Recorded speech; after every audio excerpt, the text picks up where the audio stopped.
27వ అధ్యాయం మొదటి వచనం నుంచి. అతిశయపడకము, అది నీకు తెలియదు. లోకస్తులు చెప్పినట్టుగా మనం వచ్చే సంవత్సరం ఈ టైంకి వెళ్తే చూడండి ఎలా ఉంటాను, ఏ కారులో వస్తానో చూడండి, ఏ ఫ్లోర్ బాలకాంతో కూర్చొని కాఫీ తాగుతూ ఉంటానో, బ్లాక్ కాఫీ చూడండి మీరే. లోకస్తులు ఏం చెప్తారు? టార్గెట్ పెట్టుకోవాలి. లోక సంబంధమైన మోటివేటర్లు ఏం చెప్తారు? వచ్చి కొన్ని ఆఫీసులో వాళ్ళని మోటివేషన్ చేయడానికి, వాళ్ళకి ప్రేరేపణ కలిగించడం కోసం కొంతమంది మోటివేటర్లను పిలుస్తారనమాట. పిలిచినప్పుడు వాళ్ళు ఏం చెప్తారు? నువ్వు ఒక టార్గెట్ పెట్టుకో, ఒక 2 ఇయర్స్లో ఇలా ఉండాలి, నా లైఫ్ 3 ఇయర్స్లో ఇలా ఉండాలి, నేను 5 ఇయర్స్లో ఇంత సంపాదించాలనేది నువ్వు ఒక టార్గెట్ పెట్టుకో. ఆ టార్గెట్ పెట్టుకోలేని సక్సెస్ అవ్వలేడు లైఫ్లో అని చెప్తారు వాళ్ళు. అవునా? కానీ వాక్యం ఏం చెప్తుంది? రేపు దినం గురించి నువ్వు అతిశయపడబాక, do not boast about tomorrow అని ఉంది. ఏంటంట? రేపు గురించి, రేపు ఇట్లా చేద్దాం, అట్లా చేద్దాం, ఎల్లుండి ఇట్లా చేద్దాం, నెల రోజుల తర్వాత ఇట్లా సెట్ చేసుకుందాం లైఫ్. ఏంటంట?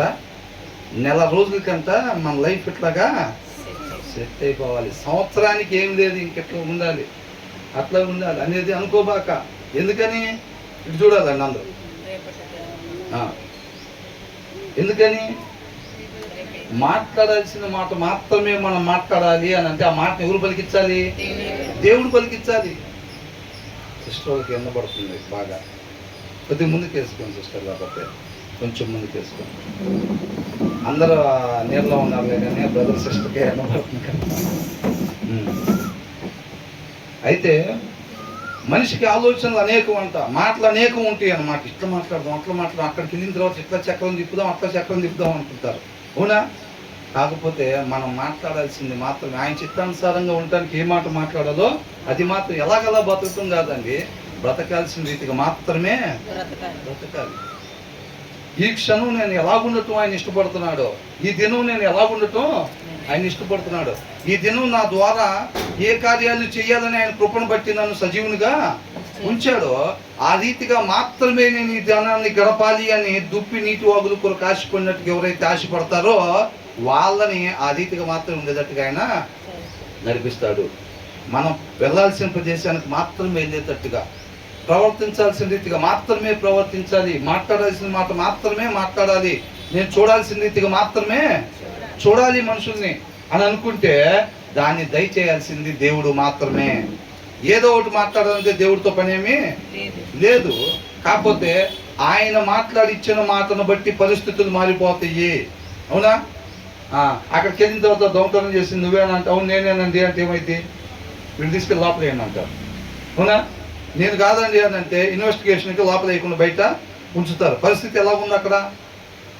ఆ మాట మాట్లాడినప్పుడు పరిస్థితి వేరేలాగా ఉంది, ఈ మాట మాట్లాడినప్పుడు పరిస్థితి ఇంకొకలాగా ఉందన్నమాట. అంటే మాటను బట్టి పరిస్థితులు మారిపోతాయి.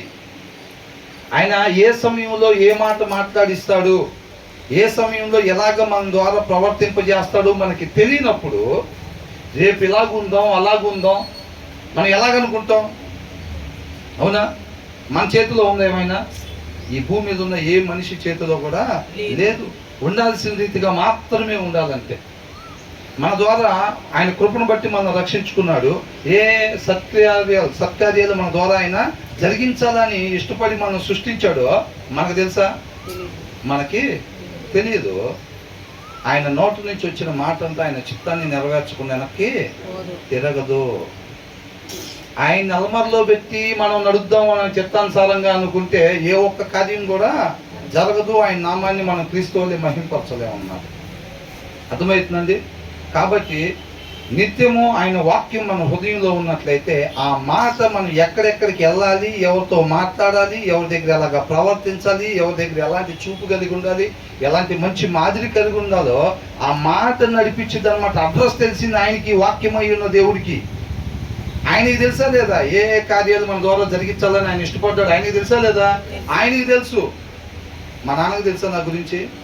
దేవుడు నన్ను ఎందుకు ఇచ్చాడో? మా అమ్మకు తెలుసా? మా అక్క వాళ్ళకి, మా తమ్ముడు వాళ్ళకి, నాకు తెలుసా? నాకు కూడా తెలుసు. మరెవరికి తెలుసు? ఆయనకి తెలుసు అమ్మ. సృష్టించింది ఆయన కాబట్టి ఆయన ఏ ఆలోచనలు చేసుకున్నాడు ఆయనకే తెలుసు. కాబట్టి మన జీవితం మీద అధికారం, చిన్నపిల్లలు వాళ్ళ తండ్రికి చెయ్యి అప్పగిచ్చి వాళ్ళ నాన్న తీసుకెళ్తే వెళ్ళినట్టుగా ఏం చేయాలి, మన జీవితం మీద అధికారం ఆయనకి అప్పగించాలి. ఇక మీద నా కొరకు నేను కాకుండా మనందరి కొరకు చనిపోయి తిరిగి లేచిన ఆయన కొరకు మాత్రమే మనం జీవించాలి అని చెప్పి నిజంగా అంతరంగంలో ఎవరైతే ఆశ కలిగి ఉంటారో మనల్ని పూర్తిగా ఉపేక్షించుకొని మన జీవితం మీద అధికారం ఆయనకి అప్పగిస్తారు. అప్పుడు యుద్ధం ఎవరిది? యెహోవాది. అప్పుడు వరకు ఎవరిది? మనది. మనం యుద్ధం చేస్తే ఎక్కడికి వెళ్తాం? పందుల పొట్టు తినే దగ్గరికి వెళ్తాం. కరెక్ట్గా ఎక్కడ అవుతాం? పందుల పొట్టు. తప్పిపోయిన కుమారుడు నా అంతరకు నేను యుద్ధం చేసుకుంటా, నాకు అసలు ఎవరితో పని లేదని చెప్పి యుద్ధం చేసుకుంటే ఎక్కడికి వెళ్ళాడు? పందుల పొట్టు తినే దగ్గరికి వెళ్ళాడు. ఏమాత్రం తీసుకోం మనం కూడా అక్కడికే చేరుకుంటాం. ఆల్రెడీ ఒకసారి చేరుకున్నాం ఏదైనా తోటలో, అవునా? మీరు చావకుండా ఉన్నట్లు ఆ పండు మీరు తినకుండా ఉంటాం మీద అంటే, ప్రభువా సృష్టించావు, సమస్తం ఇచ్చావు, మాకు అప్పగిచ్చావు, ఇక మేము చూసుకుంటాం మా సంగతి మేము అన్నారు. ఏం చూసుకున్నారు?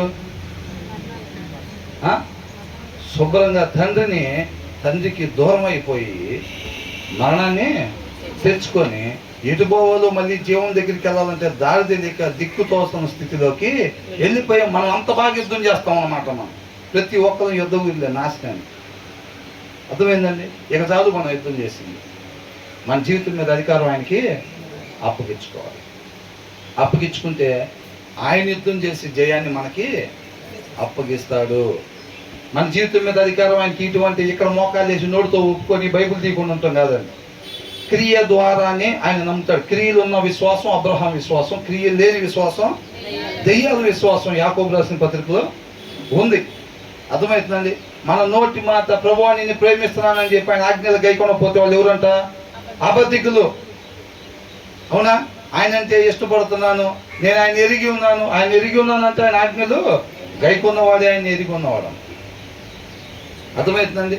ఆయన ఆజ్ఞలు గైకొనాలంటే ఆయన ఆజ్ఞలు ఏంటో తెలియాలి ఫస్ట్. అది అలమార్లోనే ఉంచితే ఎట్లా తెలిసింది ఆయన ఆజ్ఞలు ఏంటో? అవునా? కాబట్టి మనం ఏం చేయాలంటే నిత్యము వాక్యాన్ని చదువుతూ ఉంటే ఆయన మాట మనలోనికి వచ్చింది. కాబట్టి మనం ఏ కార్యాల కొరకైతే సృష్టించబడ్డామో ఆ కార్యాలు మనం నెరవేర్చి ఆయన నామాన్ని గొప్పగా మహింపరిచేవారంగా ఉంటామన్నమాట. అవునా? ఆయన 100 సంవత్సరాల తర్వాత వచ్చినా 1000 సంవత్సరాల తర్వాత వచ్చినా ఏమడుగుతాడు? 1982 నుంచి నేను ఎంతవరకు ఉంటానో అంతవరకు ఆ టైం పీరియడ్లో ఏ కార్యాలు అయితే నా ద్వారా జరగాలి అని ఆయన ఆశపడ్డాడో ఆ కార్యాల గురించి లెక్కైనా అడుగుతాడు. నువ్వు రావాలేసయ్యా అని మనం పాడేది కదా. ఆయన ఎప్పుడు రావాలో తండ్రికి తెలుసు. కుమారుడితో చెప్తాడు, కుమారుడు అదేనా వస్తాడు. ఆయన ఎప్పుడు వచ్చినా సరే అప్పుడు మనం ఉన్నా లేకపోయినా శుభ్రంగా లేపి మనకేదైతే టైం పీరియడ్ ఆయన గొప్ప ప్రణాళికలో మన టైం పీరియడ్ ఏదైతే ఉందో ఆ టైం పీరియడ్ గురించి లెక్క అడుగుతారు. అవునండి? కాబట్టి ఆయన పలికిచ్చే మాటలను బట్టి పరిస్థితులు మారిపోతూ ఉంటాయి. రేపటి దినం గురించి మనం బూస్ట్ చేసుకోకూడదు. అర్థమవుతుందండి? ఈ క్షణం మనం సజీవులుగా ఉన్నామంటే కేవలం ఆయన కృప మాత్రమే. ఈ క్షణాన్ని నేను ఎలాగ ఉపయోగించాలని ఆయన ఆలోచన చేసుకుంటున్నాడో ఆయన హృదయాలోచన చొప్పున మాత్రమే ఈ క్షణాన్ని నేను ఉపయోగించాలని నిత్యము దప్పికున్న వారిలాగా మనం ఉండాలంట. ఎలాగైనా సరే 6 నెలల కారు కొనాలి, దానికోసం సంపాదించాలి. ప్రస్తుతానికి 1 లక్ష దాచి పెట్టా. ఎట్లాగైనా పైన ఫ్లోరు వేయాలి. ఎలాగైనా 20 రోజుల్లో కొత్త చీర కొనిపించుకోవాలి, కొత్త డ్రెస్సులు కొనిపించుకోవాలి. అవునా? ఇలాంటిది కాదు మనం ప్లాన్ చేసుకోవాలి. ఆయన కృపను బట్టి మనకిచ్చిన ఈ క్షణం, ఈ గంట సేపు, ఈ దినం ఆయన హృదయాలోచన చొప్పున మాత్రమే నేను ఉపయోగించాలనే ఒక భయము మనలో ఉండాలన్నమాట. ఆ భయము వణుకు మనలో ఉంటే, ఆ దప్పికున్న తత్వం మనలో ఉంటే అప్పుడు ఆయన తృప్తి పరుస్తాడు అనమాట. ఆయన హృదయాలోచన చొప్పుడు మాత్రమే ఆ దినాన్ని ఉపయోగించేటట్టుగా ఆయన నడిపించి ఏం చేస్తాడు? తృప్తి పరుస్తాడు. అర్థమవుతుందండి? కాబట్టి మనం ఏం చేయకూడదంట? రేపు దినం గురించి అతిశయపడకము. For you do not know what a day may bring. అది ఏం తీసుకొచ్చిందో ఎవరికి తెలుసు? అసలు నువ్వు చూస్తావో లేదా రేపు సూర్యుడిని? అవునా? ప్లాన్ ఎంత చేసాం? ఇస్తే పేపర్లు సరిపోవు, పుస్తకాలు సరిపోవు. ఏమన్నా రాస్తుంది? మనిషికి ఆలోచన ఏంటంట? అనేకములు అంట. ఎందుకున్నదో ప్లాన్లు ఏమంటే మాత్రం ఇంకా భోజనం కూడా తర్వాతే, భోజనం తర్వాత టిఫిన్ తర్వాత ప్లాన్ల మీద ప్లాన్లు వేసేస్తూ ఉంటాం అంతే. నా ప్రాణమా తినుము తాగుము సుఖించుమని ఎక్కడ దాకా వేసాడు ప్లాను? చివరి దాకా వేసాడు ప్లాను. మొత్తం జరిగిపోయినాయా? ఆకాని ఏం చేశాడు? సెట్ అయిపోవచ్చు తీసుకెళ్ళి డేరాలో పెట్టుకుంటా అనుకున్నాడు. ఏంటంట? సెట్ అయిపోవచ్చు దీన్ని తీసుకెళ్ళి డేరాలో పెట్టామంటే అని అనుకున్నాడు. సెట్ అయ్యాడా? గెహజీ సెట్ అయ్యాడా? సెట్ అయిపోవచ్చు అయితే తెచ్చుకొచ్చుకున్నాం అనుకుంటాడు. సెట్ అయ్యాడా?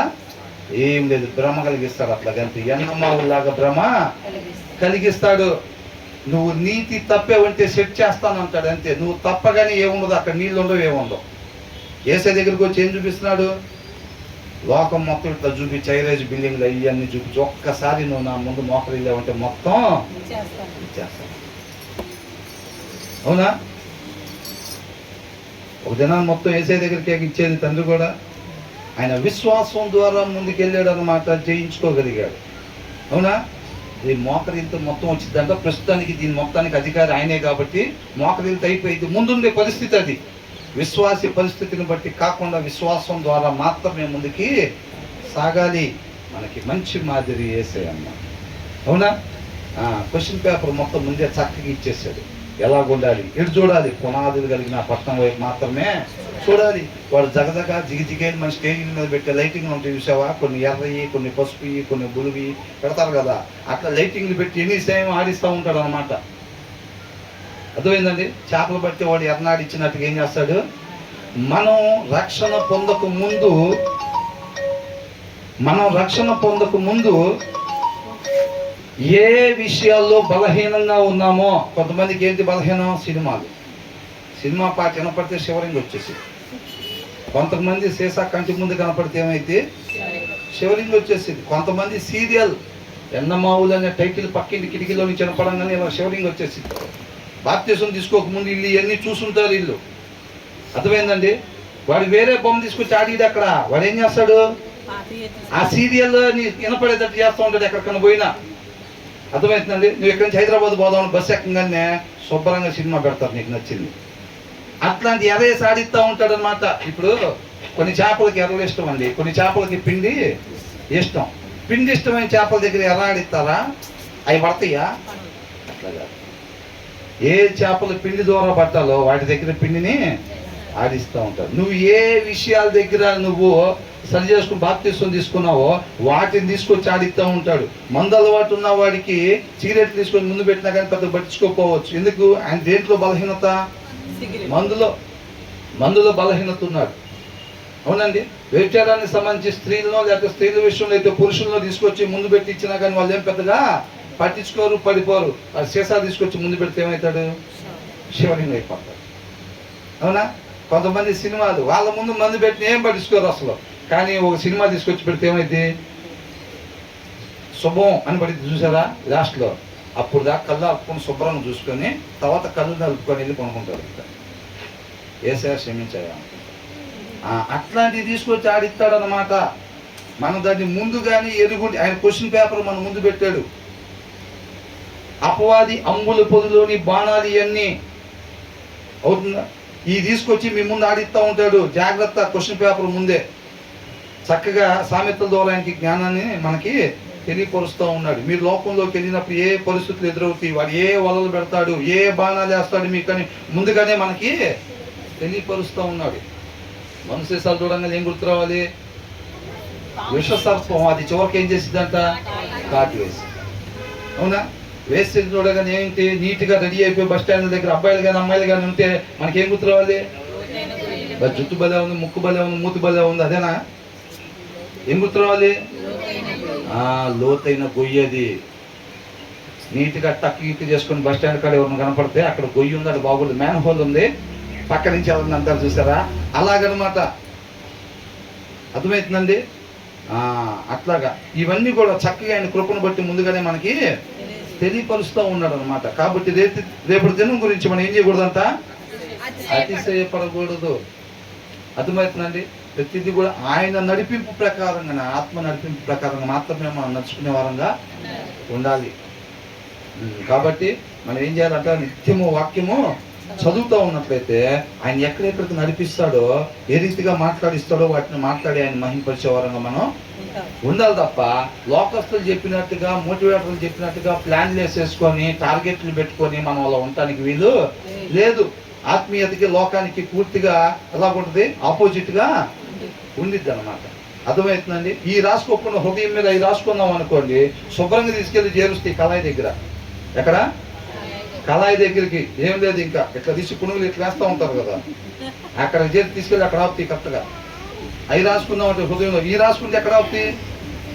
తండ్రి దగ్గర ఆప్తి. మనం పోగొట్టుకున్న ప్లేస్ అదేగా. తండ్రి దగ్గర నుంచి దూరం అయిపోయాం, మళ్ళా తండ్రి దగ్గరికి చేరుస్తే నిత్య జీవాన్ని ఇస్తాయి అన్నమాట. కాబట్టి మనం ఏం చేయాలంటే రేపు దినం గురించి అతిశయపడకుండా, ఆయన కృపను బట్టి ఈ దినం నాకు ఇచ్చాడు, ఆయన హృదయాలోచన చొప్పున మాత్రమే ఈ దినాన్ని నేను గడపాలి అని చెప్పి నీటి వాగుల కొరకు దుప్పి ఆశపడినట్టుగా మనం అంతరంగంలో ఆశపడినట్లయితే ఆ రీతిగా మాత్రమే ఆ దినాన్ని గడిపేటట్టుగా ఆయన తృప్తిపరిచే దేవుడుగా ఉన్నాడు. తర్వాత ఏమంటున్నాడు?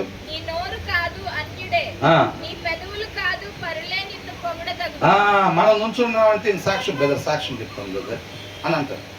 సరే సిస్టర్ సాక్ష్యం ఏందా, బ్రదర్ సాక్ష్యం ఏందా అంటారు. ఇంకా స్టార్ట్ చేస్తాం మనం. ఏమని? ఆ దినాన్న మోకాలు వేసి ప్రార్థన చేస్తానే ఉన్నా నేను, దేవుడు అద్భుత కార్యం జరిగించాడు, చేస్తానే ఉన్నా పట్టు విధంని విక్రమార్కుల్లాగంట ఏం చేస్తున్నాడంట, చేస్తానే ఉన్నాడంట. ఎవరిని మహింపరుచుకుంటున్నాడు? శుభ్రంగా తాను. ఆ రోజు నేను విశ్వాసం విడిచిపెట్టకుండా నేను అట్లాగే, యాకోబు ఎట్లయితే దేవుడి దగ్గర గోజాడారో నేను కూడా అట్లాగే గోజాడానండి. ఈయన గొప్ప గురించి చెప్పుకుంటా ఉంటాడు. పాస్టర్ గారు అన్నదాకా పోతానే ఉండదు ఆ బండి, ఇంకా టైం అయిపోతానే ఉండదు, పోతానే ఉండదు బండి. అవునా? ఆ సాక్ష్యం మొత్తం ఒకసారి స్కానింగ్ చేసి చూస్తే మొత్తం ఏమైనా కనపడతాడు. దేవుడు ఎక్కడ కనపడ్డంట. ఇక అదేమన్నంటే ఉన్న పక్కన దొరికితే ఇప్పుడే మజ్జిగ ప్యాకెట్ ఇచ్చి వస్తున్నాం ఒకరికి. ఏంటంట? మజ్జిగ ప్యాకెట్ ఇచ్చినా పేపర్లో వేయాల్సిందే. ఓ ప్లేట్ ఇడ్లీ ఇప్పించినా కానీ టీవీలో పడాల్సిందే. అవి లేకపోతే మనం ఎవరికి మజ్జిగ ప్యాకెట్ ఇచ్చేది ఉండదు, ప్లేట్ ఇడ్లీ పెట్టేది ఉండదు.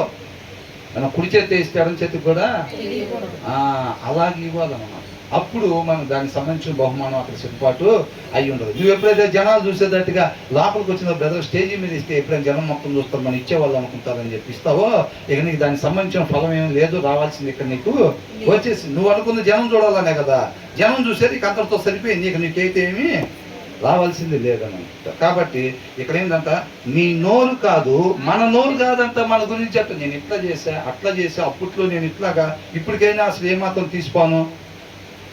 అర్థమవుతుందండి? ఇప్పుడు కూడా ఏమాత్రం తీసుకోను. రోజుకి ఎంతసేపు ప్రార్థన చేస్తా, ఎంతసేపు వాక్యం చదువుతా, నేను ఎట్లా చేస్తా, అట్లా చేస్తా, ఎక్కడికి పోయినా నాకు దేవుని చిత్తాన్ని నెరవేర్చాలని ఉంటుంది. ఇవన్నీ మన సొంత డబ్బాలు కాదనమాట, సొంత డబ్బాలు కొట్టుకోవటం కాదు. కాబట్టి ఇక్కడే ఉన్నాడు, నీ నోరు కాదు, అన్యుడే చెప్పాలంట మన గురించి. అవునా? ఎవడికో ఒకడికి టిఫిన్ ఇప్పించి దాంట్లో చెప్పురా మన గురించి. ఇంకా రాజకీయ నాయకులు కావచ్చు, మిగతా వాళ్ళు కొంతమందిని వాళ్ళకి టిఫిన్ భోజనం పెట్టి ఇచ్చాడు పక్కన వేసుకొని తిరుగుతూ ఉంటారు. ఎందుకని? ఈ ఎక్కడ పోతే అక్కడ దబ్బా కొడుతూ ఉంటాడు సారు. సాయంత్రం డిన్నర్ కూడా పెట్టాలి కదా, మరి సాయంత్రం డిన్నర్ పెట్టాలి, మళ్ళీ ఖర్చులకు డబ్బులు ఇవ్వాలి. అందుకని పొద్దున్నే నిద్ర లేకుండా అది ఫోన్ చేసి, సరే రెడీ అయ్యి వచ్చావా అని అంటాడు. ఆయన లేకుండా సార్ బయటికి వెళ్ళాడు, ఎందుకంటే డబ్బా ఉండాలి పక్కన. ఇక ఇది పోయిన కాడి నుంచి కంజీలు పట్టుకొని కొడతానే ఉంటాడు. సాయంత్రం ఇంటికి వెళ్ళాలి, ఇంకా సాలేరా, ఇంకా ఇంటికి వెళ్ళిపోతాను, నువ్వు కూడా వెళ్ళిపో అన్న దాకా వాళ్ళ పని ఏంటంట, ఇక డబ్బా తీసుకొని కొడతా ఉంటుమే. అది అన్నయ్యింది అనుకుంటున్నావురా, అన్ని ఇప్పుడు ఎక్కడి నుంచి వస్తున్నాడు అనుకుంటున్నావు? గవర్నమెంట్ వాళ్ళు ₹1 కోటి ఇస్తే పేదలు పంచమని ఏం చేశాడు, 99 లక్షలు నొక్కేసి ₹1,00,000 ఇస్తే ఆ ₹1,00,000 డబ్బా మామూలు కొట్టాడు. ఇక అవునా? ఇచ్చింది ఎంత? 1 కోటి. పంచింది ఎంత? 1,00,000. డబ్బా మాత్రం గట్టిగా 10 కోట్లకి తగ్గట్టుకుంటుంది. అవునా కదా? కాబట్టి మన గురించి మనం డబ్బాలు కొట్టుకునేది కాదు. ఏం చేయాలంట? నీ నోరు కాదు, అన్యుడే నీ గురించి చెప్పాలి. నేను అక్కడికి వెళ్ళిన తర్వాత ఇలా ఆత్మీయంగా బలపడ్డా. ఆ బ్రదర్తో పాటు రూమ్లో ఉన్న తర్వాత నా జీవితం మారిపోయింది. నేను ఎంతో తెలుసుకున్నా, సత్యాన్ని తెలుసుకున్నాను. నేను ఆ సిస్టర్తో పరిచయం అయిన తర్వాత, నేను అక్కడికి వెళ్ళిన తర్వాత నా జీవితం మారిపోయింది. తర్వాత నా కుటుంబం మారిపోయింది. సత్యంలోకి మేము అట్లా వెళ్ళాం అని చెప్పి అన్యులు చెప్పాలంట మన గురించి. ఎవరు చెప్పాలంట? మనం ఒక ప్లేట్ ఇడ్లీ ఇప్పించాలంటే అడుక్కునేవాడిని కూడా. ఏం పేరు? యాకోబు. అయితే మనోడే. ఆయనకు ఒక ప్లేట్ ఇడ్లీ ఇవ్వండి. ఈశ్వరరావు అంటే లేవు డబ్బులు లేవు ఏం లేవు అసలు. కాశీం అన్నారని డబ్బులు లేవు ఏం లేవు అసలు. యాకోబు కానీ యేసోబు కానీ అంటే ఒకటి కాకపోతే 2 ప్లేట్లు ఇప్పిద్దాం. అర్థమవుతుందండి? లేరా? అబ్బో భయంకరంగా ఉన్నారు అసలు. శుభ్రంగా క్రిస్టియన్స్ ఇల్లు కొంటారు, రోడ్డు పోటు ఉందని సిలువు పెడతారు అక్కడ. ఏంటంట వాళ్ళ అద్దాలు మనం సిలువ అంతే. తేడా ఏంది? అక్కడ అద్దం పోయి సిలువ వచ్చిందంతే, అద్దం మాత్రం అదే. ఎందుకు పెట్టావు అద్దం అంటే ఏం చెప్తాడు? ఆ రోడ్డు పోటు తగిలిందండి అంటాడు ఆయన.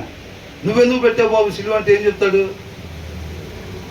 నన్ను ఫోటో తీస్తానని చెప్పి నాకు వెళ్తుంటే పెద్ద చర్చి ఉంది, 2 ఫ్లోర్లు చర్చి, 3 ఫ్లోర్ల టవరు. ఆ టవర్ పైన మినిమం ఈ డేరా అంత ఎత్తు సిలువ ఉంది. 5 సిలువలు పైన పెట్టున్నట్టున్నారు. 5 సిలువలు పైన పెట్టి ఒకటి మాత్రం రోడ్డు పోటు వచ్చింది. సిలువుకి ఇట్లా రోడ్డు వెళ్ళి ఇట్లా టర్నింగ్ తిరిగే దగ్గర ఎదురుగా ఉందన్నమాట. రోడ్డు పోటు వచ్చిందని ఎంత పెద్ద సిలువు పెట్టారు ఒకటి. ఆల్రెడీ చర్చి పైన టవర్ మీద 4 పెట్టి రోడ్డు పోటు వచ్చిందని చెప్పి ఈ డేరా అంత పెట్టారు ఒకటి సిలువ. అర్థమైందండి? ఏమంటున్నాడు?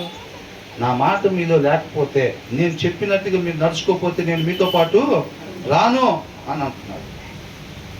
అర్థమవుతుందండి? కాబట్టి మనం అలాంటివి కాదు, మన వాక్య సారాంశం ప్రకారం ఉండాలి. అది సత్యం మనం స్వతంత్రంగా చేసిద్ది అని అంటున్నాడు. కాబట్టి మన గురించి మనం చెప్పుకోకుండా ఎవరు చెప్పాలంట? మన గురించి అన్నిలో చెప్పాలి. తర్వాత పరులే, క్రైస్తవులే కాదండి, ఎవరంట? పరులే నిన్ను పొగడదగ్ను. పరులు చెప్పాలి మన గురించి మనం చెప్పుకోవటం, మనం ఏర్పాటు చేసుకున్న లెఫ్ట్ హ్యాండ్ రైట్ హ్యాండ్ చెప్పటం కాదు. అర్థమవుతుందండి?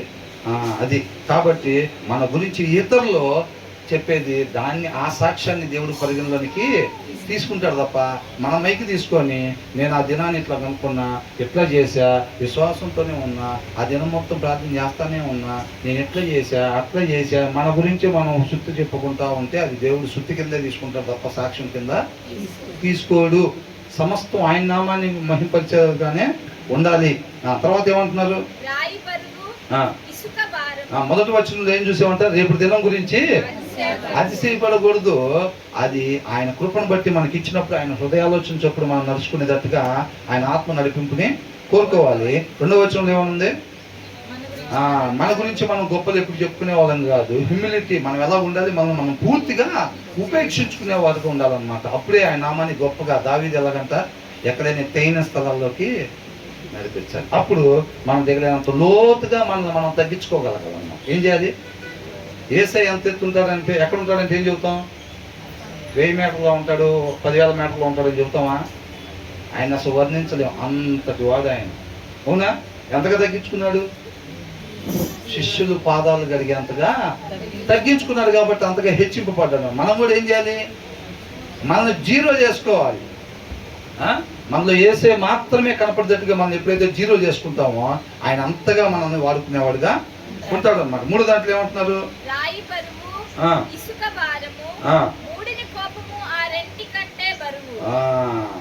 చూసారండి? ఇప్పుడు ఈ టేబుల్ ఉంది చూసారా? ఇంత రాయి తీసుకొచ్చి మన మీద పెట్టారనుకోండి, యాత్రికుని ప్రయాణంలో ఒక మూట వేసుకుని వెళ్తూ ఉంటాడు. అవునా? జాన్ని బన్నీ అని కదా రాసింది. ఆ మూట వేసుకుని వెళ్తూ ఉంటాడు, మొయ్యలేక ఒంగోని నడుచుకుంటూ వెళ్తూ ఉంటాడు. అట్లాగే ఇంత రాయి తీసుకొచ్చి మన మీద పెట్టి పదా చకచక నడు అంటే ఏం చెప్తాం? ఎక్కడికి నడిచేది ఇక్కడే పడిపోయేటట్టు. అవునంటామా? తర్వాత లేదు, కొన్ని రాయి అయితే వీడు మొయ్యలేకపోతాడు అని ఇంత పెద్ద ఇసుక మూట తీసుకొచ్చి మీద పెట్టారు అనుకోండి, ఏం చెప్తాం? బాబోయ్ ఏదైతే ఏమైంది, రాయి తీసి మూట పెట్టినా ఒక్కడికి కూడా వెళ్ళాను అంటాం. అట్లాగే ఏందంట? రాయి బరువు, ఇసుక భారము, but a fool's provocation is heavier than both అని అంటున్నాడు. అర్థమవుతుందండి? ఫూల్ అని అంటే ఎవరు? చక్కగా రోజు ప్రార్థన చేసుకుని వాక్యం చదువుకుంటూ ఉండాలా? మరెవరు? ఉదయంలో వాక్యం ఉండదంతే, మనలాగా నీట్గా తలదూకుంటారు, షర్ట్ ప్యాంట్ వేసుకుంటారు, వచ్చి చర్చిలో కూర్చోవచ్చు. చెప్పలేము, అంతేనా? వాళ్ళు ఏమో సపరేట్గా వేరే ఖండం మీద ఉంటారా? లేదు, మన మధ్యలోనే ఉంటారు. చక్కటి నటన జీవితం ఉండిద్ది. కాకపోతే లోపల చూస్తే హృదయం ఎలా ఉండిద్దంట? చెడు హృదయం. 23వ వచనంలో 26వ అధ్యాయంలో చూసాం కదా, ఏంటంటే చెడు హృదయమును ప్రేమ గల మాటలు. లోపల మంచి హృదయం ఉండేవాడు ఏం మాట్లాడతాడు, అట్లా కవరింగ్ మాత్రం నెంబర్ 1 సిల్వర్ కవరింగ్ వేస్తాడు. లోపల ఏం కొండ అంట, మట్టి కొండ. ఏం కొండ, లోపల మట్టి కొండ. పెయింటింగ్ మాత్రం బ్రహ్మాండంగా సిల్వర్ పెయింట్ చేసుకొచ్చాడు. ఎలివేషన్ ఎలాగుంది, సిల్వర్ కొండలాగా బిల్డప్ ఉంది. లోపల చూస్తే అంతా మట్టే ఉందన్నమాట. కాబట్టి ఇక్కడ ఏంటంట, ప్రొవొకేషన్స్ ఆయన రెచ్చగొడితే అలాంటి మూర్ఖుడు ఆ విపరీతమైన పనులు, ఎలాంటి పనులు చేస్తాడు, అవునా? ఏం ఆలోచనలు వస్తాయి? ఆ మాట మనం వినలేము. ఆ మాటలు, ఆ ప్రవర్తన అయితే ప్రతి ఒక్కరిని నాశనం చేయాలని ఆలోచనలే దాంట్లో నుంచి వస్తాయి. ఎందుకని, ఎవరి హృదయంలో అయితే దేవుని వాక్యం ఉండదో వాళ్ళ హృదయంలో ఆల్రెడీ ఒకటి ఉంటుంది. ఏంటిది అది? స్వాభావికముగా ఉండే మూఢత్వము. ఏంటంట, ఉండే మూఢత్వం ఆల్రెడీ ఉంటుందన్నమాట. దాంట్లోంచి మనిషి హృదయంలో నుంచి మంచి రావాలి అని అంటే అది దేవుని వాక్యం వల్ల మాత్రమే సాధ్యం తప్ప లేకపోతే ఆ హృదయంలో నుంచి మంచి రాదు. ఈ భూమి మీద ఏ మనిషి హృదయంలో నుంచి కూడా దేవుని వాక్యం లేకపోతే మంచి అనేది రాదనమాట. కాబట్టి అలాంటి ఫూల్ ఏం చేస్తూ ఉంటాడు, ప్రతి ఒక్కరిని కూడా నాశనం చేయాలి, వాడిని మోసం చేయాలి, ఈయన్ని మోసం చేయాలి, ఏదో ఒక రకంగా 10 కాసులు సంపాదించాలి. అవునా? ఇస్కరియోతు యూదా ఏం చేశాడు, డబ్బుల కోసం ఏం చేశాడు, సత్యమై ఉన్న దేవుణ్ణే అమ్మేశాడు. అంతే. వాక్యం ఏం చెబుతుంది, ఆయన కృపను బట్టి మనకి ఇచ్చిన సమయాన్ని పెట్టుబడిగా పెట్టి సత్యాన్ని కొనుక్కోమని చెబుతుంది. అవునా? నువ్వు సత్యాన్ని కొనుక్కోవాలి. ఆయన జ్ఞానం, వివేకాన్ని, ఆలోచనలు, తెలివిని ఏం చేయాలంటే మనం కొనుక్కోమని చెబుతుంటే ఏనేం చేశాడు, అసలు ఆ కాసుల కోసం సత్యాన్ని అమ్మేశాడు. ఆయన మూర్ఖుల పనులు అట్లా ఉంటాయి అన్నమాట. అర్థమవుతుందండి? ఆయన ఎక్కడుండి అమ్మేశాడు, అరణ్యంలో ఉండి వాక్యం లేక అమ్మేశాడా? ఇంటెన్షన్ లేదన్నమాట. శ్రద్ధ లేదు. కొంతమంది చదివేస్తారు, అధ్యాయాలు చదివేస్తూ ఉంటారు, శ్రద్ధ ఉండదు. సారాంశం అక్కడే వదిలిపెట్టి అక్షరాలు తీసుకుని వెళ్ళిపోతూ ఉంటారు. 30 అధ్యాయాలు చదివేశాను అంటాడు. ఏముందో దాంట్లో వాళ్ళ జీవితంలో ఏం కనపడదు. 3 వచనాలు కూడా కనపడవు వాళ్ళ జీవితంలో. అర్థమవుతుందండి? 30 అధ్యాయాలు చదివేస్తారు నిజంగానే, 3 వచనాలు కూడా వాళ్ళ జీవితంలో ఆ సారాంశం కనపడదు. ఎందుకని? సారాంశం అక్కడే వదిలిపెట్టి అక్షరాలు మొత్తం ఏరుకుంటా వెళ్ళిపోయాడు. అంతే. వాక్య సారాంశం సత్యం అన్నమాట. ఆ సత్యం మనం స్వతంత్రంగా చేసిద్ది. కాబట్టి అక్షరాలను అనుసరించకుండా దేన్ని అనుసరించాలంట, ఆత్మని అనుసరించాలి. ఆత్మను అనుసరించే వాళ్ళు మాత్రమే దేవుని పిల్లలు. వాళ్ళు మాత్రమే రేపు తండ్రితో పాటు యుగయుగాలు ఉంటారు తప్ప అక్షరాలు ఏరుకుంటూ పోయే వాళ్ళందరూ ఉండరు. అవునా? అపవాది కూడా తెలుసా లేదా వాక్యం? ఎంత వాక్యం తెలియపోతే వాక్యమైన దేవుడి దగ్గరికి వాక్యం తీసుకుని వచ్చాడు. ఏం పర్వాలేదు, రాళ్ళ రొట్టెలుగా చేసుకుని తినమని ఉంది. ఏం పర్వాలేదు, పైనుంచి కింద దూకిన దేవతలో పట్టుకుంటారని ఉంది. ఏం పర్వాలేదు, అది ఇది అని చెప్పి ఏం తీసుకొచ్చాడు, అట్లుంది అనమాట. ఎవరిని ట్రై చేయకుండా వదిలిపెట్టడు. అర్థమవుతుందండి? గుమ్మం దగ్గర రెడీగా ఉంటాడు, కుక్కలాగా. ఎలా ఉంటాడు? గుమ్మం దగ్గర రెడీగా ఉంటాడు అన్నమాట.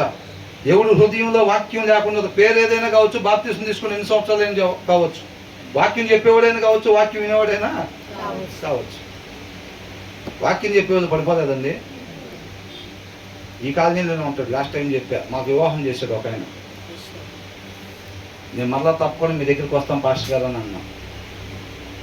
చాలా మంది ఇలాగే చెప్పి వెళ్ళిపోతారని అంటే, మేము మాత్రం ఖచ్చితంగా వస్తాం, గుర్తుపెట్టుకున్నాం అన్న. తర్వాత ఒకసారి మాకు ఆయన దగ్గరికి తీసుకెళ్ళిన పాస్టర్ గారిని అడిగాం. నాకు మౌనికాకు మ్యారేజ్ చేసిన పాస్టర్ గారి దగ్గరికి ఇంకొక పాస్టర్ గారు తీసుకెళ్ళారు. ఆయన అడిగాం, గుర్తుపెట్టుకొని వస్తానని చెప్పాను, ఖచ్చితంగా వెళ్ళాలని చెప్పి ఈ పాస్టర్ గారిని అడిగా. పాస్టర్ గారు అప్పుడు వివాహం జరిగించారు కదా, ఆయన దగ్గరికి తీసుకెళ్లారు కదా, ఆయన వెళ్ళి కలవాలి పాస్టర్ గారు, అది ఏమని చెప్పాను కదా అంటే, ఆయన ఇప్పుడు లేదండి, ఎక్కడున్నారు ఎవరు తెలియదు అంటున్నారు. అదేంటి పాస్టర్ గారు అని అంటే, ఎవరో ఒక ఆడపిల్లని జరిగిస్తానంట, ఆ ఏరియాలో తన్నారంట, తర్వాత పారిపోయాడు, వెళ్ళిపోయాడు కూడా తెలియదు అంటున్నాడు.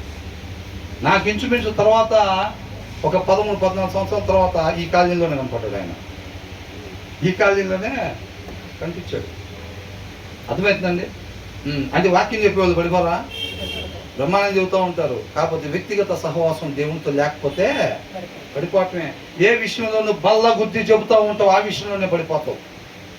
అర్థమవుతుందండి?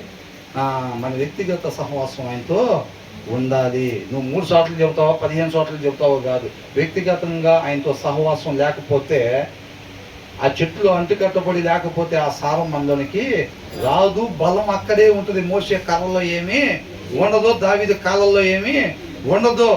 శక్తి ఎక్కడ ఉంటుంది? శక్తి ఎక్కడ ఉండిద్ది?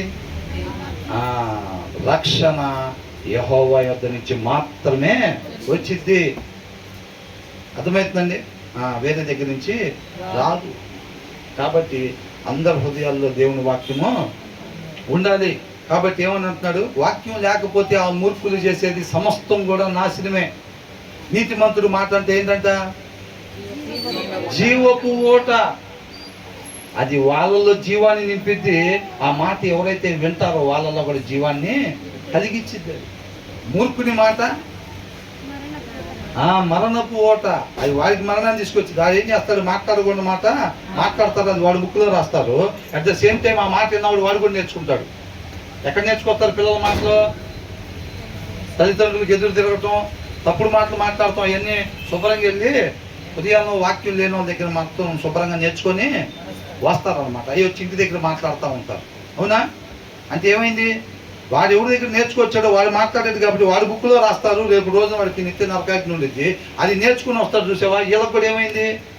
వీళ్ళకి కూడా నిత్య నరకాగ్నే ఇచ్చారన్నమాట. అర్థమవుతుందండి? మరణపు ఓట అన్నమాట. మూర్ఖుడి నోటి నుంచి వచ్చాడు. కాబట్టి ఏంటంటే రాయి కన్నా బరువైంది, ఇసుకన్నా బరువైంది. ఒక మూర్ఖుడు చేసే ఆలోచన అంత నష్టం కలుగజేసింది అనమాట. వాళ్ళు ఉండొచ్చు, వైట్ షర్ట్ వేసుకుని ఉండొచ్చు నాలాగా. అర్థమవుతుందండి? చక్కగా ముసుగేసుకొని ఉండొచ్చు మీలాగా. బాప్తిసం తీసుకొని ఉండొచ్చు, 15 సంవత్సరాలు అయింది వాళ్ళు. అవునా? అయినా సరే హృదయంలో వాక్యం లేకపోతే దావీదేవుడు అంట ఎప్పుడు పడిపోయాడు? గొర్రెలు కాసేటప్పుడు పడిపోయాడా, లేకపోతే కోట మీద ఉండగా పడిపోయాడా? కోట మీద ఉండగా పడిపోయాడు. అప్పటికే హృదయానుసారుడు ఆయన. అవునా? స్నానం చేసి ఆమె రమ్మనంటే అమ్మ అయ్యగారు పిలుస్తున్నారని వచ్చి ఉంటుంది. అంతేనా కదా? అప్పుడు దావీదు అంటే ఎవరు? మహారాజు అనేది తీసి పక్కన పెడితే ఆయన ఏంటంట? అక్కడ ఉండి మందసం దగ్గర నడిపించేవాడు, యాజకుడు అంటారు. అప్పుడు ఆయన అట్లా ఉండేవాడు. దావీదు రమ్మంటున్నాడు అంటే అమ్మో అయ్యగారు రమ్మంటున్నారని వెళ్ళాడు. వచ్చేసరికి ఎట్లున్నాడు? శుభ్రంగా చంద్రముఖిలాగా మారిపోయి ఉన్నాడు. అప్పటికే మారాడో లేదా? అది హృదయానుసారుడే కావచ్చు. మోసగాడే ఉన్నాడు.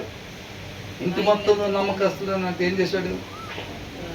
ఏం కావాలి మీకు? నేను కావాలా? తెప్పిస్తాను ఆగండి అని చెప్పి మాట్లాడమంటే కర్ర తీసుకొని కొట్టాడు. ఎవరైనా కావచ్చు మనం. అర్థమవుతుందండి? అంతం వరకు రక్షణని కాపాడుకున్నా, 15 సంవత్సరాలు కాపాడుకున్నా, 40 సంవత్సరాలు కాపాడుకున్నా అది కాదండి. ఆయన కృపను బట్టి మనకి ఎంతవరకు ఉంచితే అంతవరకు మనం కాపాడుకునే వాళ్ళ ఉండాలి తప్ప. ఈ విషయాలు మనకి ఎందుకు చెప్తున్నారు? రేపటి దినం గురించి మనం అతిశయపడకూడదు. మన నోరు మనం పొగుడుకునేదిగా ఎప్పుడు కూడా ఆ సాహసం మనం ఎప్పుడు కూడా చేయకూడదు. అది మన వల్ల అయ్యే పని కాదు. ఆ వాక్యమైన దేవుడు మన హృదయంలో ఉంటేనే మన నోరు మనం పొగుడుకోకుండా చేస్తాంలే. కానీ వాక్యం చదవకుండా ఉంటే అనుకుంటాం అంతే అట్లా ఉండదని. కానీ అది జరగదు. మనం ఎక్కడికి పోయినా మన సొంత తప్ప మనం అక్కడ కొట్టుకుంటానే ఉంటాం. వాక్యమైన దేవుడు మన హృదయంలో లేకపోతే మాత్రం ప్రతి వచనం ప్రకారంగా నేను ఉండాలి అని అనుకుంటాం అంతే. ఏ వచనం ప్రకారంగా మన జీవితంలో కనపడదు. అర్థమవుతుందండి? కాబట్టి రాయి ఎలాగ బరువు అయిందో, ఇసుక మూట ఎలాగైతే మన మీద పెడితే మనం మొయ్యి లేకుండా ఉంటాం, అంత భారంగా ఉంటుందో మూర్ఖుని హృదయంలో నుంచి వచ్చే ఆలోచన అంత నష్టాన్ని కలుగు చేసిద్ది అని అంటున్నాడు. ఆ మాట మనకి ఎందుకు చెప్పారు? వాక్యం లేని ప్రతి హృదయం మూర్ఖపు హృదయం. నేను చెప్పట్లేదండి, వాక్యంలో ఉందండి. అవునా? స్వాభావికంగా ఉండే మూఢత్వం దాంట్లో ఉంటుందన్నమాట. అది దాంట్లో మంచేమి రాదు. తర్వాత ఏమంటున్నారు?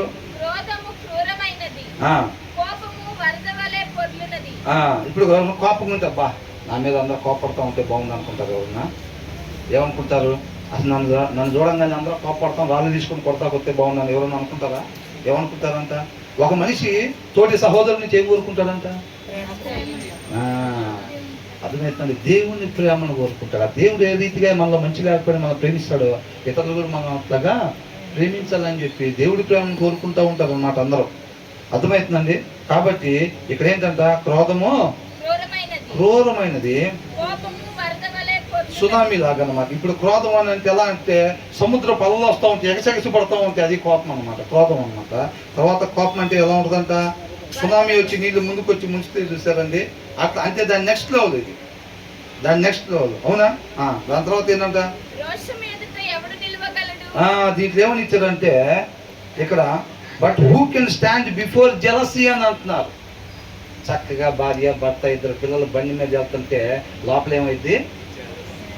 బయటికి ఏం చెబుతాం, అబ్బా చల్లటి మజ్జిగ తాగినట్టు మిమ్మల్ని అట్లా చూస్తుంటే సంతోషంగా ఉంటాం. లోపల ఏమో లావాలాగా పొంగుతూ ఉంటుంది. చల్లటి మజ్జిగ కాదు, యాసిడ్ తాగినట్టుంది అన్నమాట. గెలితే నేను వెళ్ళాలి, నా భర్త వెళ్ళాలి, మా పిల్లలు వెళ్ళాలి, అట్లా నవ్వుకుంటా. ఇంటి పక్కన వాళ్ళు, ఇంటి ముందు వాళ్ళు, ఇంటి వెనకాల వాళ్ళు వెళ్తే మనకేమైతే బయటికి ఏమో సిల్వర్ కోటింగ్, మట్టి కుండకి సిల్వర్ పెయింట్ చేసినట్టు బా చల్లగా ఉంది అక్క మిమ్మల్ని చూస్తే. అట్లాగా ఎక్కడికి అన్నం మీద వెళ్తున్నారు విషయం తెలుసుకోవాలని. తెలుసుకున్న తర్వాత ఇలా ఆయనకి ఫ్రై ఉంటుంది ఇంటి దగ్గర. ఎక్కడ తెచ్చావు ఇప్పుడు దాకా? శుభ్రంగా అలాగని తీసుకునేది ఊరు మొత్తం తిప్పుకొచ్చావు. ఒకరివే పోయి ఊరి దగ్గరికి వచ్చావు. అవునా? అక్కడేమో చల్లగా ఉందక్క, మజ్జిగ తాగినట్టుందక్క, అట్లుందక్క, సంతోషంగా ఉందక్క, టిఫిన్ కూడా చేసే పని లేదక్క అని చెబుతారు ఎలివేషన్కి. లోపల చూసి ఇంటి దగ్గర ఏముంటుంది? అమెరికా యుక్రెయిన్ యుద్ధం, అమెరికా ఇరాన్ యుద్ధం జరుగుతూ ఉంటుంది ఇంటి దగ్గరికి పోతే మాత్రం. అవునా? కాబట్టి ఏంటంటే జలసి, కడుపు మంట. దాని ముందు ఎవరు తట్టుకోగలుగుతారు? కడుపు మంట ఉండేవాళ్ళు ఏం చేస్తారు చెప్పండి? ఒకరు ఫోటో చక్కగా భార్య భర్త ఇద్దరు కలిసి ప్రొఫైల్ ఫోటో పెట్టారంటే అనుకోకుండా ఇట్లా పైకంతా ప్రొఫైల్ ఫోటో ఏంది ఫోటో పెట్టినట్టు నొక్కగాని ఇద్దరు భార్య భర్త కనపడ్డారు అనుకోండి, అప్పుడు స్టార్ట్ అయ్యింది కడుపు మంట. ఇక మనం ఏది తాగినా, ఎసిడిటీకి సంబంధించి ఏది తాగినా అది కాదు. అది ఎప్పుడు పోయిద్దంటే వాళ్ళిద్దరు తిట్టుకున్నారంట అని చేసిన తర్వాతే. ఎప్పుడంట అది ఏదో ఒకటి జరగాలి, కుదిరితే మనమే ఏదో ఒకటి చెయ్యాలి. విడిపోవటానికి, తిట్టుకోవటానికి, కుదిరితే తన్నుకోవటానికి వాళ్ళిద్దరు. అవునా? అది చేసిందాక కడుపు మంట అన్నమాట, పగ. అర్థమవుతుందండి? ఏంటంట జలసి అని చెప్పి రాశారు. కాబట్టి ఆ కడుపు మంట, ఆ ఈర్ష్యపడటం, కుళ్ళుకోవటం, ఇది దాని ముందు ఎవరు నిలబడగలుగుతారు? అది అని అంటున్నాడు. అర్థమవుతుందండి? కోపం అంట, wrath is cruel, angry is overwhelming, but who can stand before jealousy అన్నాడు. అర్థమవుతుందండి? వీటిని తట్టుకోవటం తేలికంట. కట్టలు తెంచుకొని వచ్చే కోపం తక్కువేనంట దాని కింద. దేని కింద? కడుపు మంట కింద, అసూయ కింద, ఈర్ష్య కింద అన్నమాట. మనం ఏం చేస్తామంటే బయటికి praise lord brother, praise lord sister అంటాం. లోపల లావా రగులుతానే ఉంటుంది. నేటి క్రైస్తవులు ఎక్కువ శాతం అది లోపల రగులుతానే ఉంటుంది. చల్లగుంది మజ్జిగ తాగినట్టు అంటాము, లోపల చూస్తేనే తట్టుకోలేక అల్లాడిపోతూ ఉంటాం. తలకాయ నొప్పి అయితే దానికి డాక్టర్లు ఉన్నారు. ఈ కడుపు మంటకి డాక్టర్లు ఎక్కడ ఉన్నారు? ఇదే డాక్టర్. అవునా? వీళ్ళు ఎవరితో చెప్పుకోలేరు. లోపల కడుపు మంట. ఆయన స్కానింగ్ చేసి అంతా బాగానే ఉంది కదమ్మా అంటారు. లేదండి మండిపోతుందని అంటారు. ఎందుకు మండుతుంది? ఈ భూమి మీద ఏ టాబ్లెట్ వేసినా పని చేసి వేయాల్సింది వాక్యమే. వాక్యం వేస్తే నీకు నిజంగానే చల్లగా మజ్జిగ తాగినట్టు ఉంటుంది. అప్పుడు నీకు నిజంగా ఒక భార్య భర్త చక్కగా ఇద్దరు పిల్లలు కలిసి వెళ్తా ఉంటే ఏసై చూస్తే ఎట్లా అనిపించింది? ఏసైకి ఎట్లా అనిపించింది? సంతోషంగా ఉంది. ఏ ఆత్మ నశించిపోవటానికి ఇష్టం లేదు. అప్పుడు వాక్యం మన హృదయం లేకపోతే మనకు కూడా ఎవరైనా అట్లా వెళ్తుంటే ఒకరు కొత్త చీర కట్టుకొని వస్తే ఏంటి, లేకపోతే ఇట్లాంటి ప్రమోషన్, అక్క ప్రమోషన్ వచ్చింది అక్క స్వీట్ తీసుకోండి అంటే ఎన్ని స్వీట్లు ఆ డబ్బా మొత్తం నేను లోపల చల్లగా అవుతుంది. అవునా? అట్లా అనారోగ్యం రాకుండా ఉండాలంటే దేవుని వాక్యం మన హృదయంలో ఉండాలి. అప్పుడు ఏసైకి ఎట్లా అనిపించిద్దో మనకు కూడా అలాగే అనిపించిద్ది అన్నమాట.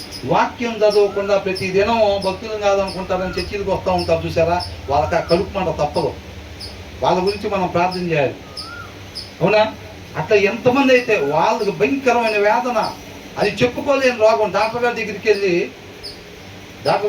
ఏమంటారు? కడుపులో నొప్పి ఉండే వాళ్ళు కడుపులో నొప్పి ఉందని అంటారు. తలకాయ నొప్పి ఉండేవాళ్ళు తలకాయ నొప్పి ఉందని అంటారు. వాళ్ళు ఏం చెప్తారు?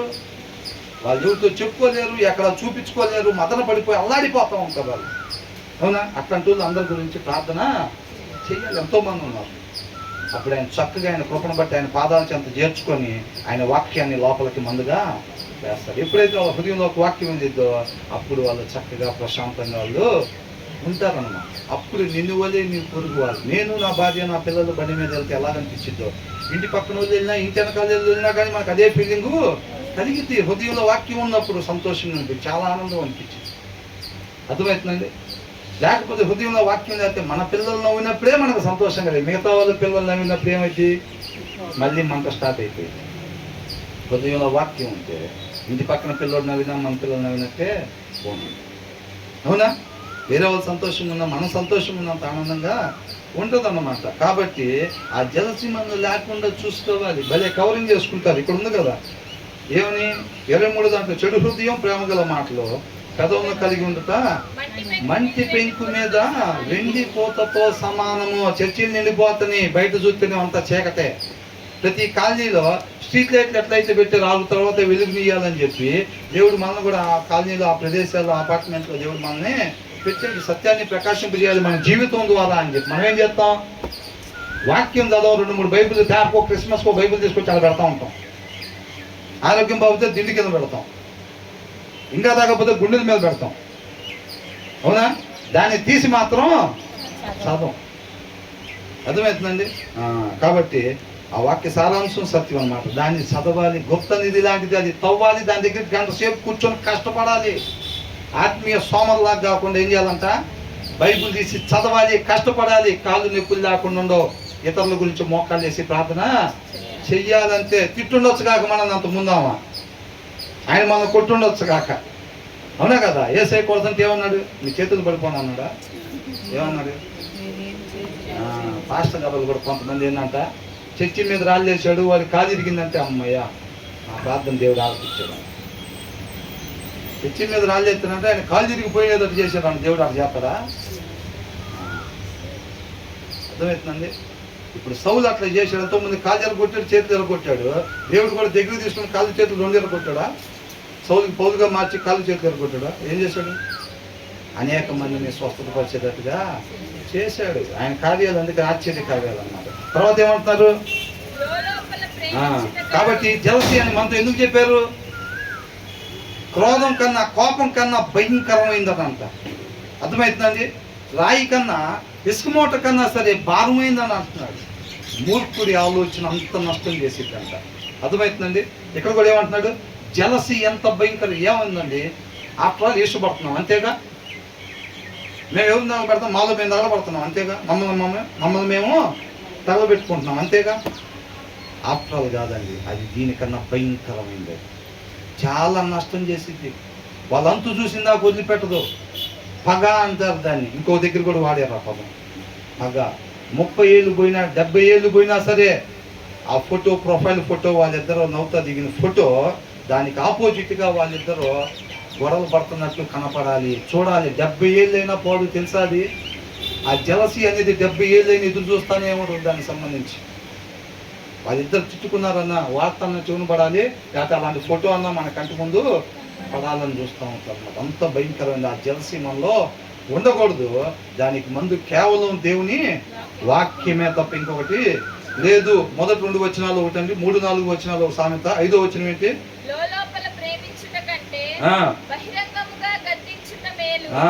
చూసారండి? కొంతమంది ఏంటి, నువ్వు అసలు బైబిల్ చదవట్లేదు, నువ్వు బైబిల్ చదవాలని బాధ్యత చెప్పామనుకోండి, ఏమైంది? నొచ్చుకుంది.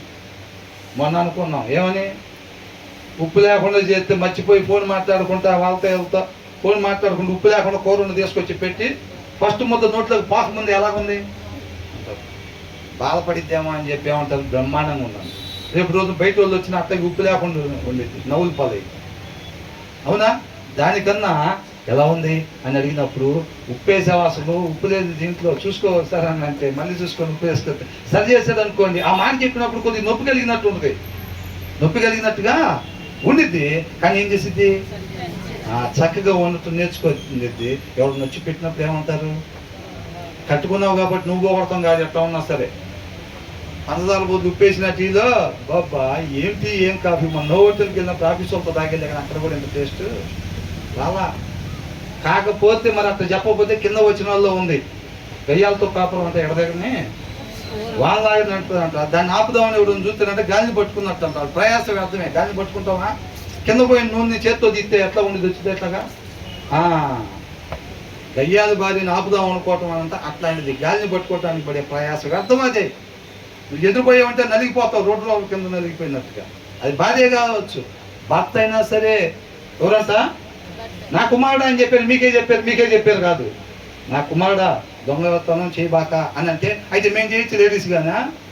అట్లా కాదు. నా కుమారుడా అంటే లేడీస్ ఏం చేయాలి? నా కుమార్తె అని తీసుకోవాలి. నా కుమార్తె వినయం కలిగి ఉండు అని అంటే, అయితే ఆడవాళ్ళకి చెప్పాడు మేము ఎగిరిపడతాను అనుకోవాలా? అట్లాగేమి కాదు. గయ్యాలితో భార్య అంటే భార్య గురించి దేవుడికి కూడా తెలుసు, అందుకే అట్లా రాసేయడానికి కాదండి. అక్కడ భర్తలు ఏమని తీసుకోవాలి? అది గయ్యాలుగా ఉండే బట్టలైనా సరే. పోయినసారి చెప్పాం కదా, ఒక సిస్టర్ ఏంటంట, ఏం లేదు కర్చీఫ్ కింద పడిందంటే మినిమం 2 గంటల క్లాస్ ఉంటుందంట. 2 గంటల క్లాసు. వాళ్ళ అమ్మాయికి డాడీ వస్తున్నాడంటే భయంతో ఆరోగ్యం పాడైపోయే పరిస్థితి అంట. అలాంటి వాళ్ళు ఉన్నారు, టార్చర్ పెట్టేవారు. పేరుకి సాఫ్ట్వేర్ ఎంప్లాయ్ ఆయన, తెలుసండి. ప్రాక్టికల్గా జరిగింది. మా మిస్సెస్ వాళ్ళ ఫ్రెండే. అక్కడికి వెళ్తా, వాళ్ళ ఇంటి దగ్గరికి వెళ్తా అని చెప్తుంటే మామూలు విషయం కాదు.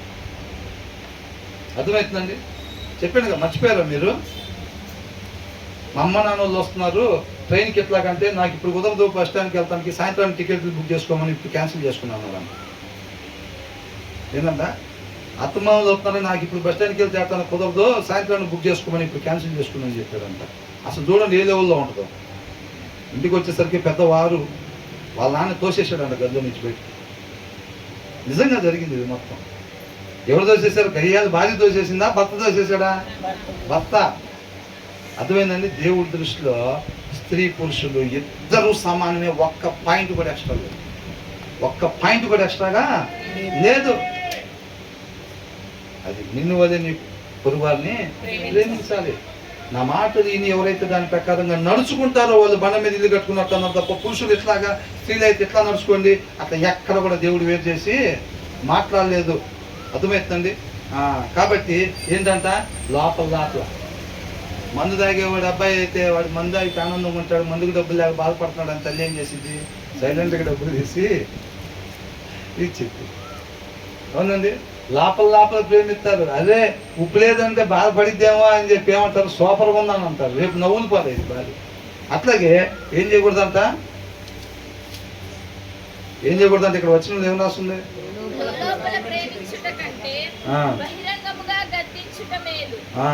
లోపల ప్రేమించుట కంటే ఏం చేయాలంట, ఎక్కడెక్కడ సరి చేసుకోవాలో అది సరి చేసుకోవాలి. అందుకే పిల్లలు ఏమనుకుంటారు చెప్పండి, అసలు పిల్లలు అసలు డాడీ మమ్మీ ఎక్కడ దొరికేది, ఇద్దరు లేకుండా ఉంటే బాగుంది. అసలు ఇద్దరు లేక ప్రతిదీ రూల్స్ పుస్తకమే. ఇల్లు అన్నం తినగానే చేయి కడుక్కోమంటారు, తర్వాత మూతి కడుక్కోమంటారు.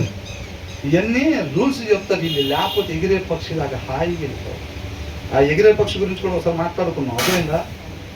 కోడి తన పిల్లలంట రెక్కల కిందకి రండి అంటే ఏం చేసిందంటే కోడి పిల్ల పొద్దుగూగలు మమ్మల్ని లోపలికి రమ్మంటారు. బయట ఏదో ఉన్నట్టుకుందా చూసేద్దామని అస్సలు బానిట్లేదు. పైన గద్దలు ఉంటాయి అని చెప్పి తల్లి చేసి. అవునా? పిల్లకేం తెలుసు, బయట ఏదో మెరుస్తుందో చూసి రావాలి. ఎప్పుడు పొద్దుగూగలు లోపల వినకుండా ఒకసారి వాళ్ళ అమ్మ నాన్న తెలియకుండా కోడి పిల్ల బయటికి పోతే ఏమొచ్చింది, ఎంత అపవాదం రెడీగా ఉంటుంది. బొమ్మని వచ్చేసి అమ్మటి ఎత్తుకొని వెళ్ళిపోయింది. ఎత్తుకొని కొండ మీద తీసుకుని వెళ్ళి కళ్ళు పొడుచుకొని తిందామని చెప్పి శుభ్రంగా తీసుకెళ్తా. ఇంత ప్రపంచం మా అమ్మ కుళ్ళిపోద్ది. అందుకే ఇప్పుడు దాకా నాకేం చూపెట్టలా, ఎవరమ్మా తెలియదు కానీ అంత మొత్తం చూపెడతా ప్రపంచం అంత ఎంత బాగుందా, రోజు ఎంత మిస్ అయిపోయాను అనుకున్నాను. ఆ బండ మీద తీసుకెళ్ళి శుభ్రంగా కొండ మీదకి కళ్ళు 2 పొడిచిందంట. వామ్మో ఇదేమమ్మరా బాబు, మా అమ్మే బెటర్ అని అనుకో. నీకు ఉన్న అవకాశం అమ్మ దగ్గరికి వెళ్తాకి. పిల్లలు కూడా ఏమనుకుంటారు, బైబిల్ తీసుకొని చదివేదండి. మంచి సీరియల్ వస్తుంది, కార్టూన్స్. మనకి పెద్దవాళ్ళకి ఏమో సీరియల్, పిల్లలకి ఏమో కార్టూన్స్. అది కార్టూన్స్. ఇంగ్లీష్ మూవీ ఎక్స్మ్యాన్ వస్తుంది, ఫాస్ట్ అండ్ ఫ్యూరియస్ వస్తుంది, అది వస్తుంది, ఎక్స్మ్యాన్ వస్తుంది, ఐరన్ మ్యాన్ వస్తుంది, ఆ మ్యాన్ వస్తుంది, ఈ మ్యాన్ వస్తుంది అని అంటే, ఈ టైంలో బైబిల్ ఏంటి అంటే అసలు డ్యూటీకి వెళ్ళలేదా ఇవాళ అంటారు. మమ్మీ నువ్వు వంట ఉండేవా ఏమన్నా, నువ్వు వెళ్ళి ఆ పనులు ఈ పని నేను చూసుకుంటాగా. ఇవన్నీ డౌన్లోడ్ చేసుకుంటే ఈ లోకాన్ని నాశనం చేయడానికి. అవునా? అట్లా అనుకుంటూ ఉంటారు. కాబట్టి లోపల ప్రేమించుట కంటే బహిరంగంగా గర్దించుట మేలు. బెత్తం వాడని తల్లిదంట ఆ కుమారుని ప్రేమించినట్టు కాదు. కొంతమంది గొప్పగా చెప్పుకుంటారు, ఇప్పుడు దాకా నా పిల్లవాడిని నేను చేసుకోలేదండి అంటారు. ఇక ఆ పిల్లవాడి వల్ల జరిగే మేలు చూడండి ఎట్లా లోకానికి. అవునా? మామూలుగా ఉండవు. ఆ బుర్రలో నుంచి వచ్చే ఆలోచన, హృదయం నుంచి వచ్చే ప్రతి ఆలోచన నాశనానికే నాందేదంట. అవునా కదా? కాబట్టి ఎప్పుడైనా సరే చక్కగా మన అవతలలో సరిచేసే వాళ్ళు మన పక్కన పెట్టడం దేవుడు మనకి ఇచ్చిన గొప్ప భాగ్యం అన్నమాట. దాన్ని తెలుసుకోవాలి మనం. పొగడతో పొగిడే వాళ్ళు పక్కనే పొద్దుగూకులు కూర్చోవటం శక్తి కొత్తది ఎట్లా ఉందంట. ఆహా రాజా అప్పట్లో కవులను పక్కన పెట్టుకునే వాళ్ళు దేనికి, దొరద పుట్టిన దగ్గర గీకటానికి. ఆ కవి పేరు చెప్పగానే ఇంక ఓహో ఆహా నీ అంతటి వాడి లేడు, ఏ ఓడిపోయావు 3 సార్లు పోయి ఓడిపోయి వచ్చినా నీ రాజస్వం ఏమాత్రం తగ్గలేదు అంటూ ఉంటాడు. కవులు అంతే గెలిచారు. నీ ముందున్న వాళ్ళందరూ రాజులు గెలిచారు, ఓడిపోయారు, ఎట్ట పుట్టావు ఎట్టొచ్చావు మాకు రాజుగా అని అనకుండా ఏమంటాడు, నీ రాజస్వమే వేరు, ఓడిపోయి నువ్వు తలదించుకొని వస్తున్నా సరే ఆ వీరత్వం చూస్తే ఎగిరిపడుతున్నాను అంటాడు. అవునా కదా? మనం కూడా ఏమంటాం, చెబితే ఎందు నీ రంగుగా శారీ సెట్ అవుదా, డ్రెస్ సెట్ అవుదని చెబితే ఎందని చెప్పి అస్సలు ఎందుకు వచ్చిన గోగా ఏది అర్థం దగ్గర పెట్టుకుంటే ఎదిరిపోయిందని చెబుతుంది. ఆమె సెట్గా నా డ్రెస్ వేసుకుని ఊరు మొత్తం తిరిగింది, నిజంగానే ఎదిరిందని. అందరు చూసి ఏమనుకుంటారు, అందరూ కూడా బాగుంది డ్రెస్ ఎక్కడ ఉందంటే పక్కకు పోయి అసలు ఆ కలర్కి ఏమన్నా మ్యాచ్ అయింది లేదా, ఏమన్నా మ్యాచ్ అయిందన్నా. అట్లాగా ప్రతి ఒక్కరు కూడా అట్లాగా. కాబట్టి లోపల ప్రేమించుట కంటే పిల్లడు ఏం చేస్తున్నా ఏం లేకుండా వాడిని ప్రేమిస్తే వాడు బాగుపడాలి, వాడు చక్కగా ఉండాలి, మేమున్నా లేకపోయినా సరే వాడు చెంది సంతోషంగా ఉండాలి అని వాడిని ఏమీ అనకుండా ఎక్కడా సరి చేయకుండా లోపల ప్రేమిస్తూ ఉంటే ఏమైందంట, ఒక దినాన్ని జీబు వచ్చింది ఇంటికి. జీబు వచ్చి దేడి మీ అబ్బాయి అని మీ అమ్మాయిని కూడా తీసుకెళ్ళి బయటకు అంటారు. ఏమైందంటే ఇద్దరు కలిసి దొంగతనం చేసి ఇద్దరు కలిసి వాడిని కొట్టారు అంటారు. ఏంద్రా నాయన నేనేమనుకున్నా ఇద్దరు సంతోషంగా చల్లగా ఉండాలి, బాల్కాన్లో కూర్చొని 3వ ఫ్లోర్లో బ్లాక్ కాఫీ తాగాలనుకుంటే ఏంటో వీళ్ళిద్దరి కోసం జీబు వచ్చిందని అనుకుంటాడు. నువ్వు ఎక్కడా గద్దించకపోతే జీబు కాకపోతే ఏమొచ్చింది, లోపల ప్రేమిస్తూ ఉంటారు. అవునండి, గారాబం అయ్యేది ఎందుకు? ఆ ప్రేమ ఇదే లోపల ప్రేమించడం అంటే. గారాబం చేస్తారు, ముడుచుకుంటూ ఉంటారు పిల్లలను చూసి, అది చూసి ఆనందపడతా ఉంటారు. కార్టూన్ చూసి ఆనందించి ఇల్లు ముడుచుకుంటూ ఉంటారు. మొత్తం ముడుచుకొని ఒకసారి చేరుకుంటారు రేపు ముడుచుకోవడానికి. ఎక్కడికి? మొత్తం ఇట్లా తెస్తారు, చిన్న పిల్లలు అన్ని ఇట్లా తెస్తారు కదా, కుటుంబం మొత్తం ఉంటారు అక్కడ, ఎవడు మిస్ అవ్వకుండా ఇంటి పేట వాళ్ళు అందరూ ఉంటారు. ఎందుకని మరి అంతేనా కాదా? లోపల ప్రేమించడం కాదండి, బయటికి గద్దించాలి. బైబుల్ చదవకపోతే భార్య అయినా ఏం చెప్పాలి, భర్త అయినా సరే ఏం చెప్పాలి, ముందు అవతల బా అంటాడు. ఫోన్ ఆల్రెడీ ఇరుక్కుపోయాడు ఆ వలలో, అవ్వాది పెట్టిన వలలో ఇరుక్కుపోయాడు. ఫోన్ పక్కకి తీయటానికి బలం సరిపోవట్లేదు భర్తకి, అయినా సరే భార్య చెప్పాలి, ప్రార్థన చేసేదిగా ఉండాలి. చెప్తుంటే తినకపోతే చెప్తా ఉండాలి, ప్రార్థన చెయ్యాలి, ప్రభావం విడుదల దయచేయండి ఆయన అని చెప్పి ప్రార్థన చెయ్యాలి. పిల్లల గురించి అయినా అంతే, ఎవరి గురించి అయినా అంతే ఉండాలి. మనం గద్దించేవారుగా నిజంగా ప్రేమిస్తే తండ్రి ఎలాగైతే బెత్తం వాడతాడో మనం కూడా మిగతా వాళ్ళలో ఏదన్నా ఆత్మీయంగా సరి చేసుకోవాల్సింది ఉంటే చెప్పాలి. చెప్తే వాడు నా పక్కన కూర్చోవడం తెలుసు. అవునా? పొగిడితేనే పక్కన బ్రదర్ రండి కూర్చొని నీకోసం ఆపే సీట్ అంటాడు. ఎందుకంటే లాస్ట్ వారం పొగిడే కదా, ఇవాళ కూడా పొగిడి. లాస్ట్ వారం సరి చేసామనుకో కూర్చుంటారా, కూర్చోపోయినా మనం ఏం చేయాలి, నిజంగా వాళ్ళని ప్రేమిస్తే మనం గద్దించేవారంగా ఉండాలన్నమాట. తర్వాత ఏమంటున్నారు, స్నేహితుడు ఏమి కోరి గాయాలు చేస్తాడంట. వాక్యం చదువుతున్నావా అంటే చదవట్లేదు బ్రదర్, పొరపాటును కూర్చున్నాను ఇక్కడ అని అనుకుంటాడు. అయినా సరే ఏం చేయాలి, చెప్పాలి, చదువుకోవాలి బ్రదర్, మనం చక్కగా చదవాలి, మనమే కదా ఈ లోకానికి వెలుగు ఉప్పు అని అన్నది. ప్రార్థన చేసుకుంటున్నారు కదా అని అడగాలి. ఈయన ఎవరంట, మేలును కోరుకునే స్నేహితుడు అనమాట. ఎవరంట, మేలుని కోరుకునే స్నేహితుడు. ఆ తర్వాత ఏమంటున్నాడు, అబ్బా పగవాడు ఏం చేస్తాడంట, లెక్కలేని ముద్దులు పెడతాడంట. అంటే వాళ్ళ కలర్కి ఆ డ్రెస్ మ్యాచ్ కాకపోయి ఏమంటాడు, బాబా ఎక్కడ కొన్నావురా, నేను కూడా స్టోర్లు మొత్తం తిరిగేది దగ్గర నాకు దొరకలేదే, అసలు నీ సెలక్షనే లేదురా. పక్కకు పోయి ఏమంటాడు, చండాలం ఉంది, అసలు ఆమెకి ఏమన్నా డ్రెస్ నచ్చిందా, ఆయనకి అసలు ఆ షర్ట్ ఏమన్నా నచ్చిందా అని అంటాడు. ముందున్నప్పుడు ఏమంటాడు, సూపర్ అదిరిపోయింది, ఏ స్టోర్లో కొన్నారు, గుంటూరులో కొన్నావా, విజయవాడలో అయితే కాదది అని అంటాడు. అసలుకి ఆ షర్ట్ తీయడు. అవునా కదా? అట్లాంటిది ఇంకో 2 తెచ్చుకుంటాడు. ఒరే ఒకదాని మీద చూడలేకపోతాడు, 2 తెచ్చాడు అంటే ఇది మళ్ళీ ఈయన అసలు చూడలేమురా ఇంకా అని అనుకుంటాడు. అంటే ఏం చేశాడు మగవాడు, ఏం చేశాడు అంట, నష్టం కదా ఆత్మీయంగా. కంటతో వాక్యం చదవలేదు కానీ నువ్వు ఎవరు చదువుతున్నారు లేరా ఈ రోజుల్లో అంటూ ఏం చదువుతాడు, ఎవరు చదువుతున్నారు లేరా, నీకు విషయం తెలుసా, మా నాన్న కూడా చదవలేదు, వాళ్ళ నాన్నే పాస్టర్ గారు. ఒకసారి చెప్పాగా, గుంటూరులో ఒక పెద్ద చర్చి చెప్పాగా, పెద్దదంటే పెద్దది, 100 ఏళ్ళు అవుతుంది కట్టి. అర్థమవుతుందండి, బ్రిటిష్ వాళ్ళు కట్టారు. ప్యారిస్లో ఉంటాయి కదండి, వాటిలో ఒకటి. మా బావగారు ఫస్ట్ నుంచి అక్కడికి వెళ్తారు, మేము కూడా పెద్ద పాస్టర్ గారు వస్తారు. దాని పాస్టర్ గారు అంటే అక్కడికి మినిస్టర్లు ఎమ్మెల్యేలు వస్తారు పండుగలకి, వాళ్ళు మిగతా టైంలో రారనుకుంటారు, వేరే విషయం. అట్లా వస్తూ ఉంటారు. అయితే ఏం లేదమ్మా, ఈవినింగ్ పిల్లలకి యాక్టివిటీస్ ఉన్నాయంటే వెళ్ళాం. పాస్టర్ గారికి హౌస్ ఇచ్చారు దాంట్లోనే, కాంపౌండ్ లోపలే. చెప్పా కదా, యాక్టివిటీస్ ఉన్నాయని చెప్పి పిల్లలకి వెళ్ళంగానే కమ్మగా టీవీ సీరియల్ పెట్టుకొని చూస్తున్నారు. ఏంటంట 100 సంవత్సరాల క్రితం నుంచి ఉన్న చర్చ్ అది. అర్థమవుతుందండి? ఆ చర్చి పాస్టర్ గారు ఏం చేస్తున్నారంట, కమ్మగా టీవీ సీరియల్ వస్తుంది. అసలు కిటికీలో నుంచి ఏంద్రా బాబు అసలు మేము తిట్టుకుపోయాం అసలు. అర్థమవుతుందండి? కాబట్టి ఏంటంట ఇక్కడ ఏమని చెప్తున్నారు, గాయములు చేయను. కాబట్టి అవతల ఆత్మీయంగా మేలు కలిగేటట్టుగా చేయాలి తప్ప నిన్న చెప్పుకున్నట్టుగా మనం చెప్పుకున్నట్టుగా ఏంటంట, వాక్యం చదివేటప్పుడు ఎవడన్నా వస్తే బైబిల్ అక్కడ పెట్టేది వాక్యం చదువుకుంటాం అనుకుంటామేమో, వాడు కూడా చదువుతాడు ఇంటికి వెళ్ళి. మన వాటికే జాగ్రత్తగా మేఘాల మీద ఎక్కెళ్ళాలా ఇంకెవరు రాకూడదని చెప్పి వాక్యం చదువుతున్నట్టు అది తెలియకూడదని చెప్పి బైబిల్ ఆడ పెట్టేళ్ళు అంటారు. వీళ్ళు మాత్రమే అక్కడ మేఘాలు. అవునా? అప్పుడు ఎవరు చూసుకుంటారు? దేవుడు చూసుకుంటాడు.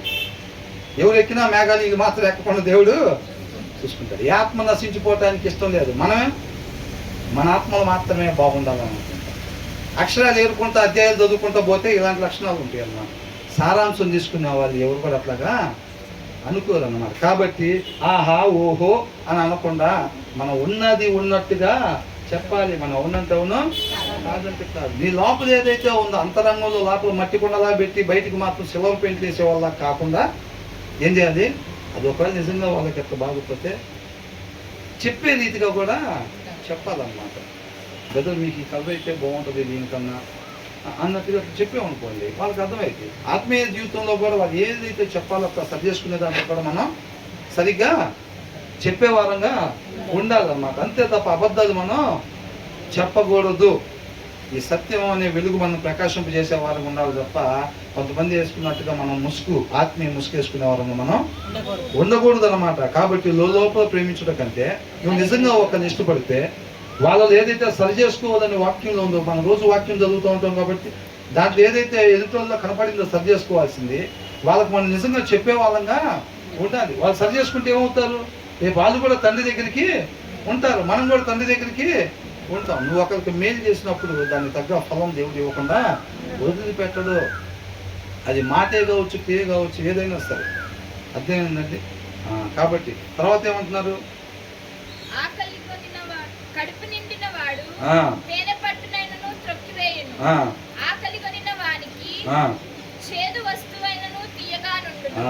ఏంటంటే కడుపు నిండిన వాడికి అంట తేనె పట్టేనను తొక్కివేయను అంటే సామెతలు. ఓహో సామెతల సొలొమోను మొత్తం మాకు మొత్తం తెలుసు.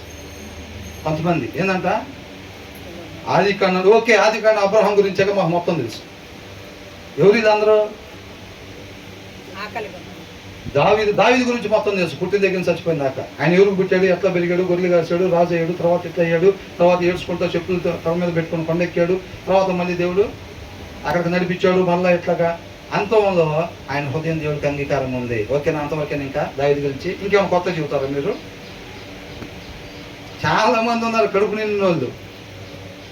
నిర్గమాకాండ మోషే గురించి మొత్తం తెలుసు మాకు. యోషువ గురించి మొత్తం తెలుసు మాకు. ఎంతమంది లేరు? ఉన్నారు లేరండి? ప్రకటన గ్రంథం 2వ అధ్యాయం కాదు 22వ దాంట్లో కూడా చెబుతాం మొత్తం. ఆ ముగింపు ఎట్లా ఉంటుంది, ఎట్లా ఉంటుంది, రేపు ఆయన ఎక్కడ కూర్చుంటాడు, జనం మొత్తం ఎక్కడ ఉంటారు, ఆ నదులు ఎక్కడి నుంచి ఎడుగుబారుతూ ఉంటాయి, మొత్తం చెబుతాను అంటుంది. అర్థమవుతుందండి? ఆ జీవితం చూస్తే ఎట్లా ఉంటుంది, వీళ్ళు క్రైస్తవులేనా అన్నట్టుంటుంది. క్రైస్తవులేనా అన్నట్టుంటుంది ఆ జీవిత విధానం చూస్తే. ఏ అధ్యాయం చెప్తే మొత్తం చేస్తున్నారు దాని గురించి అంటారు. ఎవరు వీళ్ళు? కడుపు నిండిన వాళ్ళు. అర్థమవుతుందండి? ఇంటెన్షన్ లేకపోతే ఎక్కడ ఎంత పెద్ద స్పీకర్ని తీసుకొచ్చి పెట్టినా సరే స్వయంగా యేసయ్య చెబుతుంటే పక్కనే కూర్చొని భుజాన కానుకొని అమ్ముకున్నాడు యేసయ్య. ఎవరైనా ఇంటెన్షన్ లేదు, శ్రద్ధ లేదు. తీసుకుని 5 అధ్యాయాలు బైబిల్ చదివేస్తాం, సారాంశం తీసుకోవాలి, ఆ సారాంశం మనం స్వతంత్రులుగా చేసిద్దనే ఒక శ్రద్ధ లేదు, ఆశ లేదు. దుప్పి నీటి వాదుల కొరకు ఆశపడినట్టుగా ఆయన మాట కొరకు ఆశపడకపోతే ఆయన తృప్తిపరచడు మనం ఎవరైనప్పటికీ కూడా. అర్థమవుతుందండి?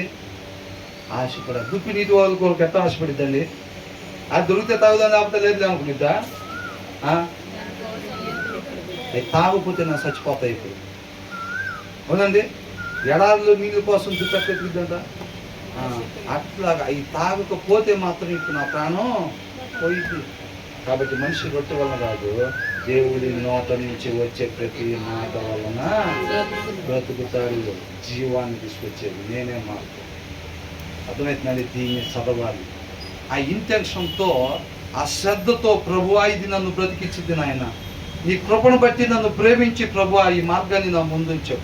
ఆ సారాంశాన్ని విడిచిపెట్టి తర్వాత వచనంలోకి వెళ్ళకుండా కృపను దయచి, నువ్వు ఏ ఉద్దేశం కొరకు నా తండ్రి దాన్ని రాపిచ్చావో ఆ సారాంశాన్ని నేను పొందుకున్న తర్వాతే నెక్స్ట్ వచనంలోకి వెళ్ళేటట్టుగా ఆ కృపను దయచేయమని చెప్పి నిజంగా అంతరంగంలో ఆ దప్పికొన్న తత్వం ఉంటే తృప్తిపరుస్తాడు ఆయన. దావీదుని మాత్రమే ఎక్కించే దేవుడు కాదు ఆయన. అర్థమవుతుందండి? దావీదు లాగా నువ్వు నేను ఆశపడితే దావీదుని ఎక్కించినట్టు మనల్ని కూడా ఎక్కిస్తాడు. అర్థమవుతుందండి? ఆ ఉద్దేశంతో వాక్యం తీయాలి, ఆ ఉద్దేశంతో బైబిల్ తీయాలి. నిజంగా దేవుడు అంటే నాకు ఇష్టం అంటే, ఇష్టమైన వాళ్ళతో సమయాన్ని గడుపుతామా లేదా? భార్య అంటే ఇష్టమైతే భార్యతో సమయం గడపాలి. పుట్టింటికి పోయి మధ్యాహ్నం కూడా కాదు, అక్కడే సెటిల్ అయిపోతావు ఇంకా అంటాడు. పోయింది పొద్దునే. ఎందుకని? భార్య అంటే ఇష్టం. ఏమో కూడా వెళ్ళిపోయి 2 మాటలు చెప్పిందో టీ తాగింది అంటే సుట్కేసు తీసుకొని బయలుదేరి వచ్చేది. వారానికి బట్టలు పెట్టుకునేది పెట్టుకోవటానికి. ఎందుకని? భర్త అంటే ఇష్టం. అవునా? ఉదయం వాక్యం లేకపోతే ఏమైంది? ఒక 4 జతలు పెట్ట, 4 ఏం సరిపోతాయి, ఒక 20 జతలు పెట్టుకో. దరిద్రం ఒక 20 రోజులు అన్న ప్రశాంతంగా ఉంటా. ఏం కూడా ఏమనుకున్నది? 4 రోజులు పెట్టి 4 జతలే పెట్టుకుని వెళ్ళి అవసరం అయితే వాళ్ళ అమ్మ చీరలు అన్న కట్టుకుని అక్కడే 20 రోజులు ఉంటుంది. ఎందుకని? ఈయన పూర్వపడలేక. హృదయంలో వాక్యం లేకపోతే పరిస్థితి అలాగా ఉంటుంది. అదే హృదయంలో వాక్యం ఉంటే వదిలి ఉండలేదన్నమాట. అవునా కదండి? కాబట్టి అలాగా మనం ఈ లోకానికి ఉప్పు వెలుగై ఉన్న మంచి మాదిరిని కనపరచాల్సింది మనము. క్రైస్తవుడి ఇంటి చుట్టూ అన్నిళ్ళు ఉంటే గొడవలు, తగాదాలు, బూతులు, టీవీ సీరియల్ సౌండ్లు ఇవి వినపడతా ఉంటే ఏం ప్రకాశింపజేస్తున్నాం? చీకటిని ప్రకాశింపజేస్తున్నట్టు. సత్యం అనే వెలుగుగా చీకటిని మనం ప్రకాశింపజేస్తున్నట్టు అన్నమాట. అవునండి? కాబట్టి కడుపు నిండిన వాడు తేనె పట్టునైనను త్రొక్కివేయును, ఇది చూసారండి? కొంతకాలం మనకి శ్రమలు అంట. ఆ శ్రమల్లో మహానందంగా మనం దాన్ని ఎంచుకోవాలి. అవునా? ఎందుకని? రేపటి దినాన మనం నిత్య జీవాన్ని పొందుకోబోతున్నాం. అవునా కదండి? కాబట్టి మన ఆత్మ గంతులేసేదిగా, ఆనందంతో గంతులేసేదిగా ఉండాలి. కాకపోతే ఇక్కడ కొంతకాలం ఎట్లా ఉంటుంది? నిందలు, అవమానాలు. అవునా? మేలు చేసి దూషింపబడటానికి మనం పిలువబడ్డాము. చేసేదేమో మేలు, వాళ్ళు మనల్ని అపార్థం చేసుకుంటారు, నిందలేస్తారు, అవమానపరుస్తారు. ఇవన్నీ ఎదుర్కొంటాం. అవునా? శాల్వాళ్ళు బొకేలు కాదు మనకు వచ్చేది. గొప్ప గొప్ప వాళ్ళు అందరి మీదకి ఏమొచ్చినాయి? రాళ్ళు. అవునా? రాళ్ళతో తీసుకుని కొట్టారు స్టెఫెన్ అంట. ఆయన తలకాయ ఎత్తానంట, తండ్రి కుడిపాసన కుమారుడు కనపడతాడు. మనకెవరు కనపడుతున్నారు? లక్ష్మణ్ కనపడుతున్నాడా? నిండు మనసుల్లో ఉండే ఆమె కనపడుతుందా? సీరియల్ ఆమె? అది ఎవరు కనపడుతున్నారు మనకి? మన తలకాయ ఎత్తి ఎవరు కనపడుతున్నారు? అది ఎంతకాడికి నేను బయటికి వెళ్ళగానే ఇంటికి మన సన్మానాలు కోరుకుంటాం. ఆఫీస్కి వెళ్ళంగానే ప్రమోషన్ ఇవ్వాలా, మీకోసం వెల్కమ్ అని చప్పట్లు కొట్టి శాల్వా కప్పి ఇవాళ నుంచి మేనేజర్ సీట్ మీదే. మన ఊహలన్నీ అట్లుంటాయి. మన ఊహలన్నీ అలాగుంటాయి అన్నమాట. అవునా? కాబట్టి మనం ఏది చెప్తామని పోయినా నిండు మనసుతో ఉండే వాళ్ళకి ఏమైనా పెట్టగలుగుతామండి?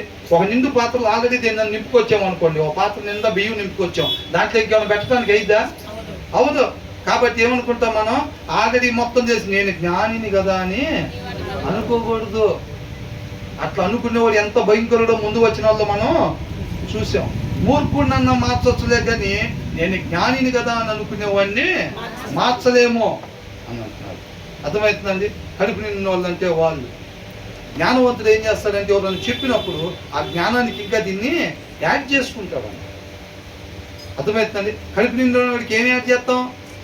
ఆల్రెడీ ఫుల్గా ఉంది, నాకు మొత్తం తెలుసు అనుకుంటున్నాడు. అట్లాంటి వాడికి మనం ఏం చెప్తే, ఎంత పెద్ద స్పీకర్ని తీసుకొచ్చి ఇక్కడ నిలబెట్టి చెప్పిస్తే రిసీవ్ చేసుకుంటాడు? ఇంటెన్షన్ లేనివాడికి ఎంత పెద్ద స్పీకర్ని తీసుకొచ్చి ఇక్కడ చెప్పించినా కానీ ఉపయోగం ఏమీ లేదు. ఆ ఇంటెన్షన్ ఉండాలి, ఆ శ్రద్ధ ఉండాలి ఫస్ట్ ఆఫ్ ఆల్. అర్థమవుతుందండి? అది ఉండాలన్నమాట. కాబట్టి కడుపు నిండిన వాడు తేనె పట్టునైనను త్రొక్కివేయును, ఆకలి కొనిన వాడికి చేదు వస్తువులను తీయగా ఉండును అని అంటున్నాడు అన్నమాట. అర్థమవుతుందండి. మనకు కొంతకాలం శ్రమలు ఉంటాయి, కానీ రేపు నిత్య జీవాన్ని మనం పొందుకుంటాము. అర్థమవుతుందండి. ఆ తీపిదనం అన్నమాట మనకి. కాబట్టి ఆ చేదుని మనం తీపిగా ఉండేటట్టుగా చూసుకుంటాం అన్నమాట. అవునా? పచ్చడితో పెట్టేవాడిని ఎంతో ఆకలితో వచ్చారు, బాగా ఆకలితో వచ్చి అన్నం పచ్చడి ఉందంటే ఏం చేస్తాడు? అది తింటుంటే చూడండి, పరవాన్నం పెడితే ఎట్లా తింటారు అట్లా తింటూ ఉంటారు. అంత ఆకలితో వచ్చినాడు. కడుపు నిండినోడికి నిజంగా పరవాన్నం పెట్టిన ఏమంటాడు? వద్దు వద్దు మాకు వద్దని అంటాడు. అవునా? కాబట్టి ఎందో వచ్చిన ఒక చూద్దాం. గూడు విడిచి తిరుగు పక్షితో సమానం అన్నమాట. ఇప్పుడు గూడు విడిచి తిరిగే పక్షిలో ఎక్కడ ఉంటాడు? క్యాట్ బాల్ పట్టుకొని ఉంటాడు. క్యాట్ బాల్ పట్టుకొని ఎట్లా కనపడుతుంది అంటే పక్షులు ఈ చెట్టు మీద నుంచి ఆ చెట్టు మీద పోతుంటే కనపడుతుంది, అదే ఇక్కడ ఏదో ఉంది, ఇక్కడ పక్షి ఉందా అంటాడు. వాడు ఆ క్యాట్ బాల్ పట్టుకొని అప్పుడు కొడతాను చూస్తూ ఉంటాడు. అది గూట్లో ఉందనుకోండి, అసలు ఇది తెలిసిద్దా? తెలీదు. గూట్లో ఉంటే పక్షికి శ్రేయస్కరం అన్నమాట. ఎప్పుడైతే గూడు విడిచిపెట్టి ఇల్లు వదిలిపెట్టి తిరుగుతూ ఉండిద్దో అది ఏమైనట్టు? డేంజర్ జోన్లో ఉన్నట్టు అనమాట. డేంజర్ జోన్లో ఉన్నట్టుగా అనమాట. మనం కూడా మన ఆశ్రయదుర్గం ఎవరు? వాక్యమై ఉన్న దేవుడు అనమాట. మన ఆశ్రయదుర్గం వాక్యమై ఉన్న దేవుడు. ఎప్పుడైతే ఆ వాక్యమైన దేవుడిని మనం ఆశ్రయదుర్గంగా కలిగి ఉంటామో అపవాది మనల్ని ఏమీ చెయ్యలేడు. అర్థమవుతుందండి. మన వాక్యాన్ని విడిచిపెట్టి డీవియేట్ అయ్యి వద్దన్న పని ఎప్పుడైతే చేస్తామో, వాక్యము మనిషి ఉండాల్సిన విధానము అది. ఆయన కోసం ఏదో తక్కువైంది, నాకు 4 పాటలు పాడండి, నాకు అరగంట సేపు ప్రార్థన చేయండి, నేను పాటలే టిఫిన్ కింద తీసుకుంటా, ప్రార్థన భోజనం కింద తీసుకుంటా, ఆయనకి తక్కువయ్యి ఆయన ఆనందం కోసం ఏమి చెప్పలేదు. అయ్యేం అసలు వాక్యము. మీరు తప్పిపోయారు, మీకు ఎలాగుండాలో తెలియలా. మనిషి ఉండాల్సిన విధానం దేవుని వాక్యము. మన కోసం మన తండ్రితో సమాధాన పడి జీవాన్ని పొందుకోవటం కోసం. ఇది చూడండి దయచేసి, 2 నిమిషాలు అయిపోయింది. మనిషి ఉండాల్సిన విధానము. మన కొరకు రాపిచ్చింది, ఇది మనకు అవసరం, ఆయనకి తక్కువేమీ కాదు. ఆయన దేవుడు కాదని మనందరం ఏకకంఠంతో చెప్పిన ఆయన దైవత్వంలో 1 ఇంచు కూడా ఎక్కడికి పోదు. ఆయన దేవుడు కాకుండా పోదు. అర్థమవుతుందండి. మన దేవుడు అంటే ఆయన దేవుడు అవుతాడా? మనం కాదంటే ఆయన దేవుడు కాకుండా పోతాడా? ఆయన ప్యూరిటీ ఎక్కడికి పోదు, ఆయన హోలీనెస్ ఎక్కడికి పాదు. మనం ఒప్పుకున్నా ఒప్పుకోకపోయినా బ్రదర్ అంటారు కదా, ఏమంటారు? మోసపోకుడి దేవుడు వెక్కిరింపబడ్డు. నువ్వు ఆయన ఎక్కిరిస్తున్నాను అనుకుంటున్నావేమో.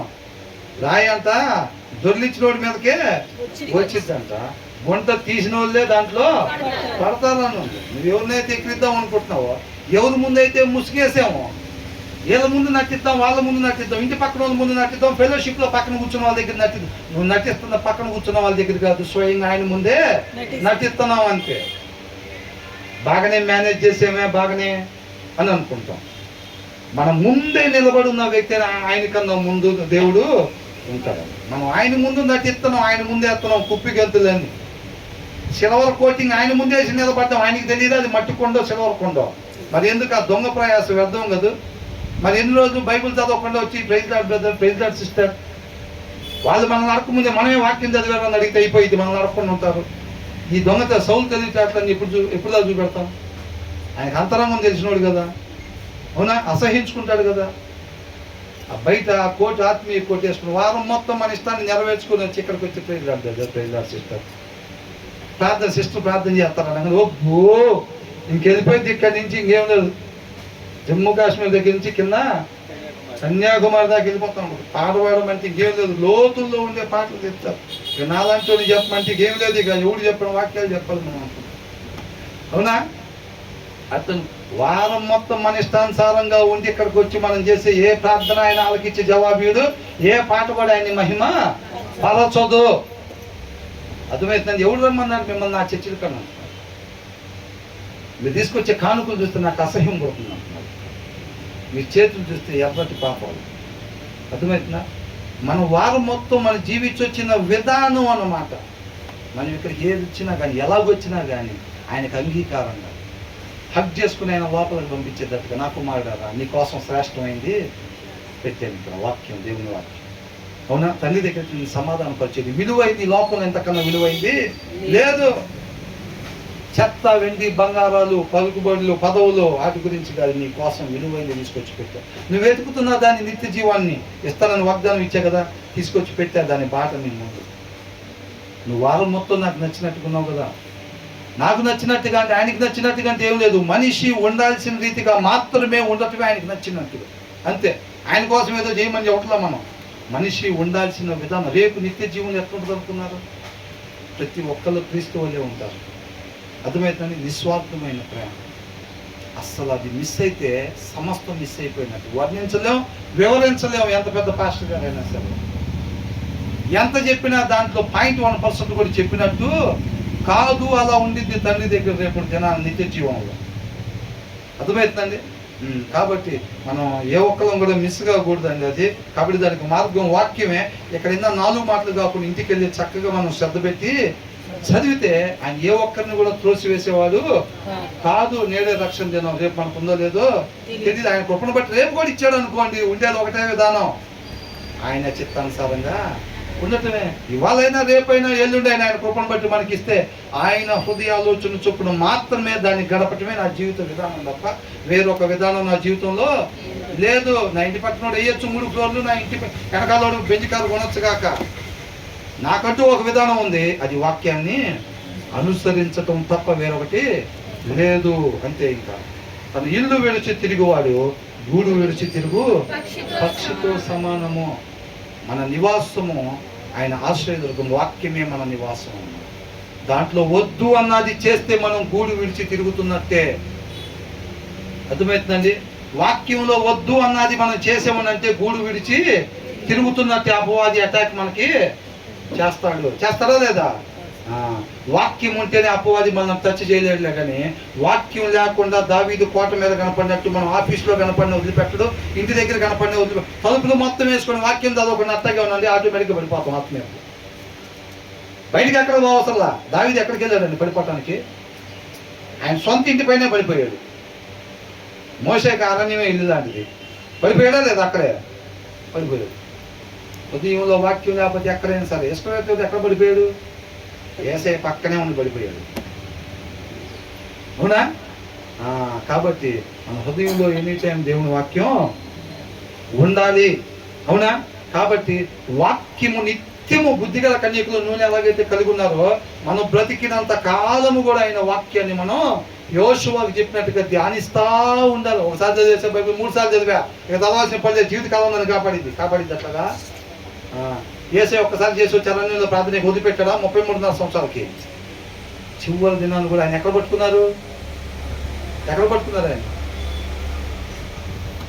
గాలి పీలుస్తుంటే ఆయన నామ మహిమ కొరకు వదిలిపెడితే ఆయన నామ మహిమ కొరకే. ఇప్పుడు బ్రదర్లు పెట్టి ఇడ్లీలు తిన్నా, గాలిలు తిన్నా దేనికోసం తినాలి? ఆయన చిత్తాన్ని మధ్యాహ్నం భోజనం దాకా నెరవేర్చడం కోసమే తినాలి. అప్పుడు ఆ శక్తి కావాలి కదా. ఇంటికాడ కోడి మాంసం తిన్నా సరే దేనికి తినాలి? మధ్యాహ్నం అవసరమైనంత వరకే. అవసరానికి నీ ఆత్మీయతని దెబ్బతీసే ముద్ద, నెక్స్ట్ ముద్ద మనం పెట్టుకోవడానికి వీలేదు. బ్రదర్ మీరే చెప్పండి అంటున్నారా? మనం సాయంత్రం వరకు దేవుని చిత్తాన్ని నెరవేర్చడానికి శరీరానికి శక్తి కావాలి. కాబట్టి దానికోసమే తింటున్నా, దానికోసమే గాలి పీల్చుకుంటున్నా, దానికోసమే ఉద్యోగం చేస్తున్నా, దానికోసమే ఆ ఇంట్లో ఉంటున్నా, దానికోసమే ఆ వాహనం వాడుతున్నా, దానికోసమే ఈ షర్ట్ వేసుకున్నా, దానికోసమే ఆ చెప్పులు వేసుకున్నా. దేనికి వేసుకున్నారు బ్రదర్? ఈ చెప్పు దేవుని చెప్తున్నారు. లేదా టిఫిన్ దేనికి చేస్తున్నారు? దేవుని చిత్తం నెరవేర్చడం. గాలి ఎందుకు పిలుచుకున్నాం? దేవుని చిత్తం. 119 కీర్తనలు ఏమనుంది? నీ ఆజ్ఞలను నీ కట్టడలో గైకొనటకు నన్ను బ్రతికించు ప్రభువా అంటున్నాడు. దేనికోసం బ్రతికించాలంట? అమ్మగా మటన్ బిర్యానీ 4 కాలాలు తిని సంతోషపడతాను, తృప్తిపడతాను. పిల్లలకు మంచి వివాహం చేసి వాళ్ళ పిల్లలను చూసిపోయేటట్టుగా నాయన కొంతకాలం ఉంచు ప్రభువా. అందుకే ఉండాల్సిందే. మనం చూసిపోవటానికి ఉండాలా? మరి దేనికి ఉండాలి? ఆయన కృపను బట్టి మనకు ఒక క్షణం ఇస్తే ఇంకా ఏదో ఆలోచన ఉంది ఆయనకి, ఇంకా ఏదో నా ద్వారా చేయాలని అనుకుంటున్నాడు. కాబట్టి మనం పూర్తిగా ఉపేక్షించుకుంటే ఆయనే ఆ కార్యం జరిగించి ఆయన నామాన్ని మహింపరుచుకుంటాడు. అవునా కాదండి? అందుకోసమే ఉండాలి. మన నిరీక్షణ అదే అయి ఉండాలి. మనం మంచి మాదిరి ఆ ఆస్తిని తర్వాత మన తరం వాళ్ళకి అందించే వాళ్ళకు ఉండాలి. వెండి బంగారాలు అందించడం కాదు. అర్థమవుతుందండి? మనం చేయాల్సిన ఆస్తి ఏంటంట? నీతిమంతులుగా మనం జీవిస్తా, ఆ వాక్యాన్ని మనం ధ్యానిస్తా, వాక్యాన్ని అనుసరించే జీవితం పిల్లలకి కంటి ముందు కనపడాలి. మనం చదవకుండా బైబిల్ చదువు అని పిల్లలకి అంటుంటే వాడు కూడా ఆ మొక్క చెవటం నేర్చుకుంటారు తప్ప వాడు కూడా అనుసరించడం నేర్చుకోడు. అర్థమవుతుందండి? మనం దాన్ని అనుసరిస్తాం, మన జీవితం అదే మనం పిల్లలకి ఇచ్చే ఆస్తి. అవునా? అబ్రహాం ఏం చెప్పాడు? నన్నుగా నువ్వు తెలుసుకో, నీ పిల్లలకు చెప్పు, వాళ్ళ పిల్లలకి చెప్పు. మోషేతో కూడా అదే చెప్పాడు. దావీదుతో కూడా ఏమన్నాడు? నన్నుగా నువ్వు తెలుసుకో, నీ అవసరాల కోసం నా దగ్గరికి రా, నీకేం కావాలో నాకు తెలుసు, రాపోయినా నేను చేస్తాను. అవునా? నన్నుగా నువ్వు తెలుసుకో. దాని ప్రకారంగా ఫస్ట్ నన్నుగా ఎవరు తెలుసుకోవాలంట? నువ్వు తెలుసుకో ఫస్ట్. తల్లిదండ్రులు తినమే సీసాలు తాగుతూ ఉంటాడు, నువ్వు పాస్టర్ అవ్వాలంటాడు పిల్లల్ని. ఏంటంట? ఈయన పోయి మందు షాప్లో మందు తాగుతూ ఉంటాడు, నాన్న బంగారం నువ్వైతే పాస్టర్ అవ్వాలరా, నువ్వైతే పాస్టర్కి ఇచ్చి చేస్తానమ్మా నిన్ను అని ఏడుస్తూ ఉంటాడు మందు తాగి. ఏంది అది అయ్యేది? కొద్దిగా 4-5 సంవత్సరాలు తేడా అంతే. నువ్వు చిన్నది తెచ్చుకుంటాడు, పెద్దది తెచ్చుకుంటాడు, అంతేనా కదా? అది కాదు మాదిరిని కనపరచడం అంటే. అర్థమవుతుందండి? మనం మంచి మాదిరిగా ఉండేవారుగా నెక్స్ట్ తరానికి మనం అది అందించి మన జీవితాలు ముగించే వారంగా ఉండాలి. కాబట్టి దేవునికి మహిమ కలుగుగాక. ఇంటికి వెళ్ళిన తర్వాత అందరూ కూడా మనం మరలా దేవుని వాక్యాన్ని ప్రతిదినము కూడా చక్కగా ధ్యానించి ఆ రీతిగా మాత్రమే ఉండాలని ఆయన ఆశ్రయించి ఆయన నామాన్ని మహింపరిచే వారంగా ఉండాలి.